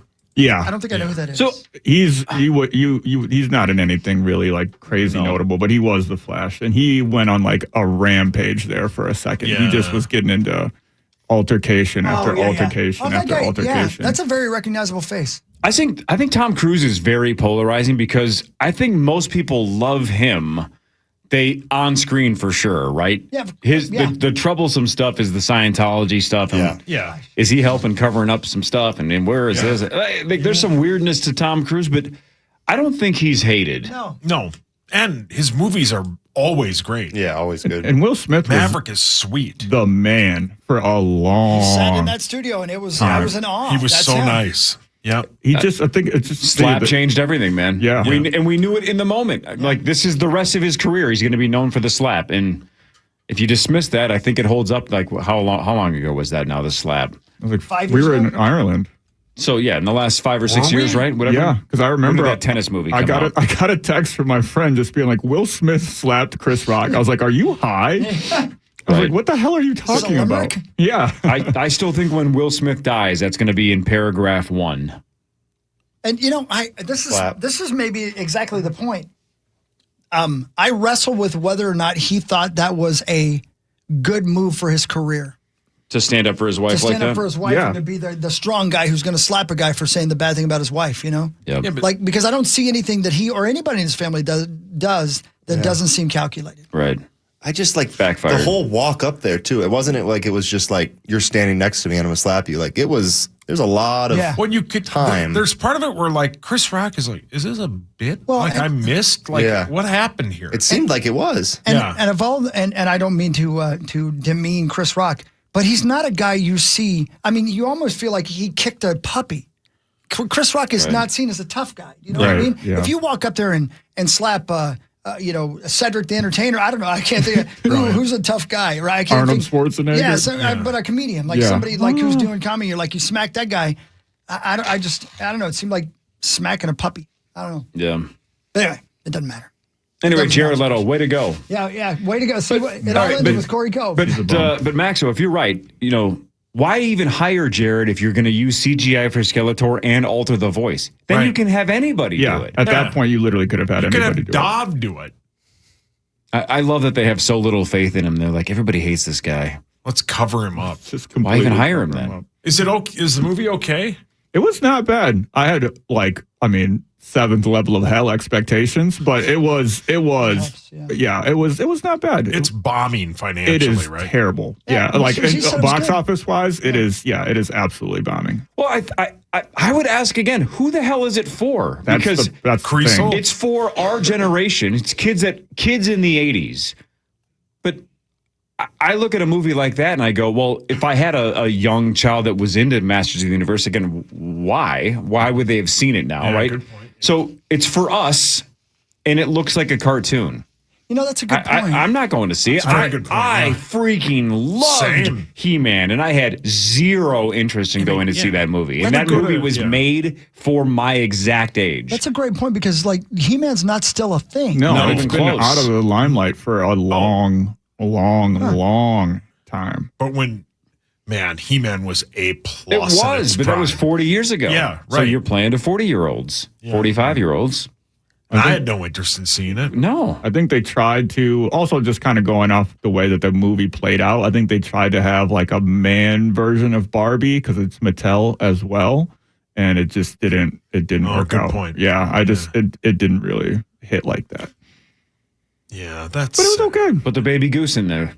He makes every movie better. I would watch anything with him in it. Yeah. I love that guy. Yeah, I'd watch a snuff film with Ryan Gosling. Your mic's on. Hey, boys, before we go to break. Your phone's on. I feel a little bit violated. When was the last time you got Hog called also a had boy, a little huh? bit of movement. Well, the fan is your chance to win $2,500. Just enter the keyword birthday. That's birthday at KFAN.com. Enter it now and good luck. Oh, if you have not seen that, the rewatchables, it's awesome. It's like a 2-hour hardcore deep dive on films. They just had Spielberg on there the other day. I'm pretty sure. On the rewatchables? Yeah. No kidding. Mm-hmm. So they just pick a movie and they all watch it, but then they analyze it in 37 different ways. So like, what if we had swapped out this person? Wow. What if this scene had been different? What kind of impact did it make culturally? What kind of run did this actor go on? It's a super fun deep dive. It's like, it's essentially sabermetrics for movies. But it's 3 or 4 sometimes smart people sitting around talking about a movie, and it makes you think differently about the movie. It's super good. Yeah, he talked about 2001: A Space Odyssey. Steven Spielberg was on there just the other day. Awesome. Yeah. But like, there's something about Mary's a really good one. That's sweet. Yeah, it's worth your time. It's good background noise too, because you don't have to have your eyes on it when you throw it on Netflix. You can just listen to it. Or you can listen to this garbage, because this is the Power Trip Morning Show, and we got one more segment after this with headlines on The Fan. The Fan.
Hey, Chris, I know this is coming in late, but there's a lot of people on Twitter that say that I almost said Kyle Murphy because of the Rosen, but Kyler Murray sounds like Christian Ponder. Okay. I don't think that's who I'm thinking of either, but that they got a little touch of... Christian had a really deep voice, too, yeah. Yep. Do you think you're going to find it? I don't think so. Yeah. I don't think it's going to click. But a But couple when of it people does- say Christian Ponder. I'm This sure I guy have says some of that. Thielen. One guy says KOC. Gotta have Ponder audio somewhere. JJ Max sounds just like KOC. He's to me, that's who he sounds. Man, there's so many people saying Keanu Reeves. I don't hear that at all, but whatever. Whatever. Yeah. I'll find some Christian Ponder. I got one right here. Oh, you do? Okay, go ahead. You know, it's. I think it was good for me to kind of get that step back, take a step back for a couple of Yeah. weeks, and take a deep breath. And I mean, that's similar too. That's close. That's pretty yeah. close. That's definitely not who I was thinking of, but that's very, very close. Man. What Anyway. a weird era we've had with quarterbacks. I don't even think it's era. I think. Yeah, I think it's a lifetime other than Fran. Right. Yeah. Dante looked like he was the real deal until he got hurt. Yeah. Borderline MVP that year that Peyton Manning won it. Yeah. You know, you love TV games. What do you call it? Game shows. Game shows. Go on. I love Family Feud. Mm-hmm. Do you know what I love and what I would never want to be a part of is the fast money portion of Family Feud. Because of the pressure? The pressure, man. I just think how hard it would be to go second, right? Because if you say something that somebody, then you have to panic and come up Right. with something else quickly. I've been way easier to go first. flirting with ways to play that game with Parker and Max versus Sauce and Zach. But even the idea of running the game freaks me out a little bit. But I think that'd be kind of a fun bit to have them compete to see who wins it. That's a good point because I've thought about being Steve Harvey in that situation and how intense that can Yeah. be. You have to read it as fast as you can. Right. Yeah. $20,000 on the line. We should play that game with these four next Wednesday. I don't know. What's the. I don't think I've So seen basically, I would say, well, You've never seen the end of Family Feud? How is that possible? I just need a refresher. There's like time on the. Go ahead, Hawk. Yeah, okay. So there's time on the clock. I think it's 20 seconds. And you're going to have 5 questions. And he's going to say top 5 answer on the board. And then he'll read the question. You give an answer. Like knee-jerk reaction. Like, And then they move to the next question. You give an answer and move to the next question. And okay. Yeah, you got to okay. give all the answers. You got to get all through all the questions. And if you only get through 4, then obviously the last one you're not going to get points for. Okay, right? And the two of you have to total 200 points or more to win. So it's better to like give an answer out versus like, Right. So then you got to get And to you the never next pass. People that pass are just stupid. Yeah. You And if you can't go- say No, something. I'll probably pass. And if you go second and you say the same thing that the person before you said, you have to give an alternate answer. Yeah. Right. And they It's get like 25 seconds. The Yeah. second person does. Got it. Because they have Got it. they have Right. they're playing against. Doesn't it just like a buzzer ring quick and then they know the real answer? Yeah. Oh. Yeah. Hey, Zacho. Yes. If you were to turn off your headphones right now, would you not be able to hear us at all? I can, yeah. Do that for me because we're going to play the game real quick. I just. All right. Give me a thumbs up on your. Okay, Corey, will you do me a favor? Sure. Will you watch the clock 25 or 20 seconds? Sure, I'll do Sauce, the are you old ready? alarm on my phone. Hang on. Then we'll actually have whatever. Sure. And Yeah. do me a Yeah. favor. You look Write down his perplexed. answers for Yeah. me, would you? Yeah, I Here you got go. Okay. Top 5 answers on the board, okay? Okay. I'm going to give you the, Zach, turn your earphones off now. Okay. You ready, Sauce? Yes. In 3, 2, and 1. Name a fictional character who has great strength. Captain Hook. Name a place parents took a baby. Come on, Restart. I don't know. You lost. Is it not Captain Hook? You lost. You already lost. Oh, got it. Start over. I got it now. Corey's gone. I don't know why I thought of Captain Hook. He threw his backpack. He's leaving. I've never seen Corey react like this. I'm sorry. He left. Oh, no, his alarm's His going off. alarm's going off. Sorry. He quit. He's genuinely pacing outside the studio right now. Brilliant. I'm sorry, Corey. I'm sorry. It caught me off guard. I still don't understand the concept. Zach, you just missed. Yeah. You just missed the end of the morning show. It's There's no more over. morning show. Corey left. We got a total of one question, and the answer was so bad that Corey quit radio. That's all time because your point was proven. Like Steve Harvey, no matter what Sauce says, like he has to be He has to locked keep in. going. Yeah. Yeah. I'm sad Zacho missed that. Zach, the very first Oh my question God. was He's still throwing things. The very first question was name a fictional character who has great strength. And Sauce said Captain Hook. Unreal. He has one hand. I know. I'm not smart. And I tried to keep going, but I couldn't. And then Corey threw everything. I could barely write Captain Hook on the paper. All right, I'm gonna get a different fifth. Sorry, I'm very sorry. When that happens on Family Feud, when somebody just says a ridiculous answer and everybody laughs and derails it, they do stop the clock and like Steve lets them keep. They'll reset it, but. Okay, my answer. No, you don't. No, you don't get it. No, Captain Hook is your answer. You don't get to change your answer. Yeah, Captain Hook's going to be a 0, but we're going to let it play out. I'm gonna find a different fifth answer. Do you want me to reset the clock and start over? Because okay. So we'll say. But he already knows that answer. I'm gonna start with a whole new 5 questions, okay? Because he already knows what that is. Okay, Captain Hook. I should have set the whole. Okay, hold on 1 second, buddy. That'd be a good one. Yeah. What an idiot. I'm going to get a different fifth. And so I don't understand the game. Hercules got to be number 1. That's not is that he said fictional? Number 1, fictional was number 1 was Superman. Oh, Superman. Okay. All right, Zacho, turn off your headphones. No, I hate this. Yeah. Nobody laugh. Okay, here we go. Top 5 answers on the board. You're ready to write, and you're ready for the time. Here we go. Can't All right, wait. Sauce, here we go. 5, 4, 3, 2, 1. Name a place parents take a baby where they hope it doesn't start crying. Church. Name something a 7-year-old takes with them when they run away from home. Baseball glove. Name something that parents love watching their kids do for the first time. I didn't hear you. Name something that parents love watching their kids do for the first time. Walk. Name something you might watch through binoculars. Sports. Name a U.S. city that never sleeps. New York. Okay, there you go. Hey, just to clarify, did you say when they run away from home? Yeah. So when they run away from home, He likes to play ball. I'm 7. Mom, Dad, I hate you both. I was born to play ball. Go to the You're holding me back. I'm out of here. I'm taking my baseball glove with me. I'm going to need this when I'm train hopping the rest of my childhood. Okay, here's this. Okay, before Zach turns his mind. Okay, here we go. I think he got number 1 besides the baseball glove. I think he got damn near number 1. Name a place parents. He'll get 5, 4, 3, 2, 1. 5 for the number 1 answer. Okay. Name a place parents take a baby where they hope it doesn't start crying. He said church. Number 1 answer on the board. There we go. See, you get it. Name something a 7-year-old takes with them when they run away from home. You said baseball glove. Didn't make the board. What? Name something that parents love watching their kids do for the first time. You said walk. Number 1 answer on the board. Nice. Name something you might watch through binoculars. You said sports. Number 2 answer on the board. Name a U.S. city that never sleeps. You said New York. Number 1 answer on the board. See? My dog. How many points did you get? Maxo. That is 19. Great. Okay. Zacho, are you back with us? Yeah, there we go. Okay, 25 seconds on the clock. Are you guys ready? Top 5 answers on the board. Zacho, name a place parents take a baby where they hope it doesn't start crying. Daycare. Name something a 7-year-old takes with them when they run away from home. When they run away from home. Backpack. Name something that parents love watching their kids do for the first time. Speak. Name something you might watch through binoculars.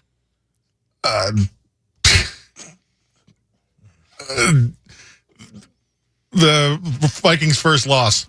Name a city. Well played. Name a. Damn it. Well played. Okay, there you go. All right. Binocular one was tough. I was going to say birds. Birds would be good, yeah. Name a place where parents take a baby, they hope it doesn't start crying. You said? Daycare. Not there. Dang. Church, theater, restaurant, doctor, shopping. Ooh, Name something. Yeah. Name something a 7-year-old takes with them when they run away from home. You said? Backpack. Not there. You know what you could put in a backpack? A baseball glove or Captain Hook. Toy, food, blanket, clothes, suitcase. Name something that parents love watching their kid do for the first time. You said? Speak. That was number 3 answer on the board. Really? Walk, smile, talk, clean room, ride bike. Name something you might watch. Sounded like a Luke Bryan song. Yeah. Well played. Nice. Name something you might watch through binoculars. You said? Vikings' first loss. Is it there? It's gotta be Is there. it there? It is not. Oh, Is he right? I like the answer though. Wildlife, sport, neighbors, stars, stage show. And lastly, name a U.S. city that never sleeps you didn't get to. The number one answer was New York, then Vegas, Chicago, Los Angeles, Seattle. How many points did he get? He got 3. So you got, tougher than it's tougher than you think. So we could do that, Core. These two versus those two. It'd be kind of fun. And I never want to go another day without hearing his answers over there. All I'm picturing now is second graders across the Twin Cities going like, Mom, Dad, I'm out of here. Going down the Dominican Republic chasing their dreams. Exactly. Well, if you notice, if you've seen the movie Weapons, they all take their baseball gloves with them. Of course they do. Why wouldn't they? That's one of my favorite moments in the last year of the show was you saying Captain Hook. Fictional character known for unlimited strength. Captain Hook. I don't know why I said that. I don't either. I panicked. No, it's I'm okay. not That's smart. the pressure of it, though. That's the bit. That's what I'm You talking probably about. thought Hulk right after, too. Yeah, 100%. I'm like, it's Hulk. Damn it. That was amazing. Thank you, That Daddy. was great. Okay. All right. There's something there. Okay, cool. Now it's time for headlines. Was it Kurt Bills? Nope. No. And it's brought to you by Captain Hook. All Around. Thanks, All Captain Around. Hook. Appreciate it. All Thank Around you. brings you Yeah, headlines. Do it right. I don't know if did we talk about this when we were talking about the Odyssey or not, but the popcorn bucket for the Odyssey is in fact a Trojan horse. Oh, that's awesome. sweet. Yeah. That's a good bit. It's a good bit. Have any popcorn buckets that went viral, whether it's the Dune one that looked like a Hawk's favorite thing. Are they resellable? Like, are people actually profiting off of them as collectibles, or is it just for the novelty of like, I want to get it and I'm a big fan? I think the Wicked ones were doing well for a while. Let me see. Somebody see what's the highest resale value of a popcorn bucket? I'm looking it up right now. They got the Dune one for about $70 on eBay. Yeah, that seems to be the number one. Yep. AMC's Ghostface. Yep. There was an AMC Ghostface one that goes for up to $150. Okay. Because I know movie theaters are trying to make these sell, right, and make as much money as possible. But at some point, I think we're going to turn into sports cards here. Yeah. And I think they're going to release a very limited number of them. Yeah. And see if they can sell them for more and then drive up the resale market and collectible factor. I think you are. Because if you have them unlimited, sure, you're selling more, but at some point then they're not valuable. Yeah, right? So it's the balance between how much money can you make and still make them be worth something. I was talking to my buddy Randall Hoffheim last night, and we were talking about Dahmer, absolutely. We were talking about how many car shows there are now. Like they're all the time, every weekend, and people are driving old cars again. I have a suspicion that drive-in movie theaters are going to make a comeback. Really? Yeah, it's such a cool thing. You're going to see a movie. You're still in your car. I think that nostalgia will come back. A lot of things are coming back nostalgic like that. I believe drive-in movies, especially because there's a lot of land out there that used to be farms and stuff like that ain't nothing no more. So I'm jaded because when I took the family to the one that's west like an hour, what's that one? Litchfield. Yeah, Litchfield. Mm-hmm. Oh, yeah. The vibe was cool. I was into it. But the movie was Jungle Cruise. Oh, yeah. Huck loved And that that couldn't movie. have sucked more. So, like, the fact that I saw a terrible movie definitely impacted the amount of fun that I had because I was like, I was into it. We had, the hatch, whatever, open in the no, whatever. It's sunroof, yeah. So we got the whole that, I see what you're saying. we got it all open. It's let's find ways to see this thing and turn the car backwards and whatever. Sunroof. Corey had his whole fan sticking out the sunroof. Like Tom Hanks in Big. But then the movie sucked, right? Yeah. So it's like that. I mean, Last time I went, it was a double feature. It was Grease and Dirty Dancing. That's pretty cool. maybe that's smarter is to go see a throwback movie that you know you already like. Yeah. Because the one Valley High, the one in the east, Valley High, I think that one's closed now permanently. Yeah. Yeah, but you know what? They do them in St. Michael at Lake Music Room, the movie theater there, the St. Michael right off of 94. They put a giant screen on the side of the wall on the building, and they open up the drive-in in the summertime. It's great, man. I love it. My favorite bit is when your car doesn't start up after the movie because your battery is dead from listening to the movie. And that's why you got to buy yourself a little Walkman. So you have a little radio in your car because you're right. They don't have the speakers anymore. You got to use your own accessory there on your phone or on you. Yeah, it's tough, man. That is tough. We were leaving, or I was leaving when Las Vegas. St. Michael, when I think you had a show. Yeah. And I drove around the back or whatever, and I came out, and I didn't realize they were doing the movie. I got my big, bright headlights, and I'm just flashing it right into the eyes of all these moviegoers, and all of a sudden I look over, and there's all these people looking at me like, dude, come on. Yeah, I'm sure they were cursing. I'm sure they were. Yeah. Flipping me off. Have Have you guys seen?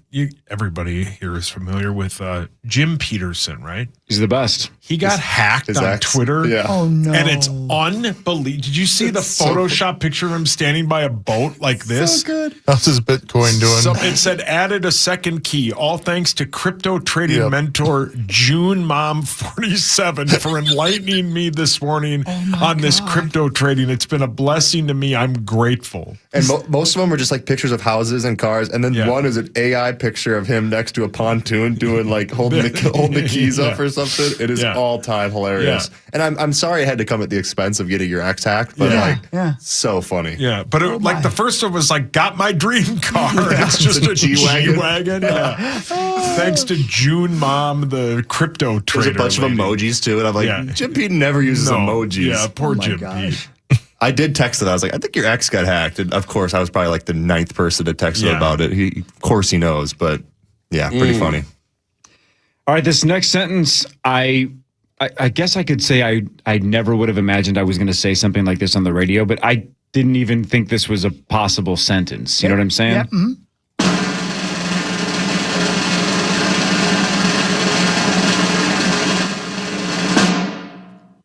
The Vagina Museum in England says people keep stealing a MILF magnet from one of its displays. Hawk, what are you Any doing over suspects? Does it work? I mean, how many questions do you have based off just that headline? Yeah. I have about 40. It's a couple. I have one. How much are tickets? Yeah. Does it work? I don't think it's like a magnet that attracts MILFs. No, I It's think a museum. Look, you can't it's a touch. magnet that. Yeah. Okay. It's not like a tractor beam. Get over here. Yeah, bring that over to Edina. See what you get. Man. Tommy threw up outside of that museum. Yeah. Today is National Bed Bug Prevention Day, and this is the 1,000th time I will admit I didn't think bed bugs were real until I was an adult because I just thought it was something my mom said to me. Yeah. I understand bugs are real. I understand bugs can get into beds, but the idea of, quote, bed bugs, like, whatever, don't let the bed bugs bite. I get it. I don't need to go to bed yet, Mom. You relax. Then I was like, I don't know, 21, 22 years old, and I was like, wait a minute. 25. That's a real thing? Gross. Yeah. They are terrible. Yeah, they're terrible. That's just terrible. Ugh. Yeah, I'm sure some of the ladies hooked up within the 80s had bed bugs. How dare you? You're probably right. All right, let's see if somebody can. Let's see if somebody can. Zach, you go last because you're the most likely to get this right. Let's see if somebody can do the math and put this together. Do the math. Yep. Show's almost over. What was the last year someone was born that ended up walking on the moon? Does that make sense? So give me the birth year of the, youngest, now, person to walk on the moon. Never happened. Yeah. I'm going to go. Can I go first? Sure. I'm going to say 1941.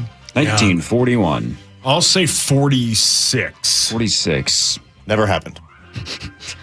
What are you, sauce? Zacho, take a shot. I'm going to say 38. Oof, almost got it. 1935. No one born after 35 has ever walked on the moon. Charles Duke was the one who was born the most recently. That was October of 1935. He's 90 years old now and still alive, by the way. So no one after 35 has walked on the moon. And that's in the news because I believe, what is it? Again, Zach, you know this stuff. Is it Artemis? What number is it now? Prime?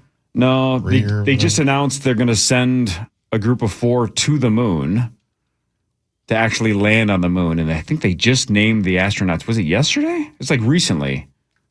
So we're going back. About damn time. Where is this story? I thought I just saw it yesterday. Yeah. Why is it not bigger news? Because Jake Paul probably is fighting some hack. Yeah, he's fighting Dusty Mon. Randy Brensick, 58. He's fighting Randy Brensick? He's fighting a 58-year-old man. That adds up for Jake Paul. That makes sense. And he's doing it at the Louvre. Yeah. Artemis 3. It's going to be the next major moon mission. Artemis 3. Ooh. Artemis is a great character on Always Sunny in Philadelphia. By the Oh, way. yeah. Artemis is great. Yeah. 2028. 2028. This will be the first time since Apollo 17 in 1972. Well, I'll be 82. That was 10 years before I showed up. Wow, man. Crazy. Thank you. That was the timeline I was concerned about. See? I'm just filling you in, man. Today is the series premiere on Netflix of Outlast the Jungle. 16 strangers compete in a Survivor-style competition in the jungles of Panama, but you have to make friends and finish as a team in order to split the $1 million. Yep. I don't really care about No, that thanks. part. Right, let's go solo. I'm a little surprised in the last, 25, 26 years since Survivor's been around, that there haven't been way more knockoffs than there have been. Here's the thing. Way more. I had a similar thought, and maybe I'm wrong, and you guys look it up because I'm somebody's going to start typing. Maybe go ahead, Parker, if you'd like. Has anybody ever died while filming one of those shows? Not Survivor. Any of those kind of reality shows, though, like Naked and Afraid or Don't Get Eat or whatever. I don't shows are know. called. Wasn't there a story a week ago that I think, honestly, Survivor Germany or Survivor Poland or somebody, a European version of Survivor? Okay. I think a guy had to have almost have France? a leg amputated or something. There was I'm a wondering, serious injury a week ago on one of those. Zach, did you find the story? I didn't find that one. There was a Survivor France death, fatal heart attack. Okay. Jeez. Somebody died on Wipeout, had a heart A attack. Bulgarian version of Survivor as well. There was a fatality. No kidding. Wipeout, the show Sub-Zero where there? they ran on the big giant red balls and all that stuff. Yes. I loved that show. I didn't know so it was, good. It's so good. That is a good show. I'm not surprised somebody died on it, or at least became completely a paraplegic, because some of those falls are incredible. But you put guys like Naked and Afraid, where they put them in the woods, and I know that I'm sure they take precautions, but there's some horrible stuff that goes on out there, and they're naked with things crawling up their Johnsons and stuff. Ooh. Ugh. Oh, here's the story, by the way. TMZ from May 16th, so this is almost a month ago. Survivor Greece has been put on an indefinite pause after a contestant was apparently hit by a tourist boat during filming. It's a 21-year-old. Struck by the propellers of a tourist boat, resulting in a significant injury to his right ankle and partial amputation of his left leg. Oh, goodness sakes. Rosie. Damn. That sucks. Eliminate him then. Yeah. He didn't survive. Cross him off then. I guess he did survive. I mean, Yeah. Imagine that guy is a part of your alliance, and you're like, why did you get hit by a boat? Now you're costing me a shot at $1 million. what are you doing, man? Looks like Deadliest Catch lost another crew member too.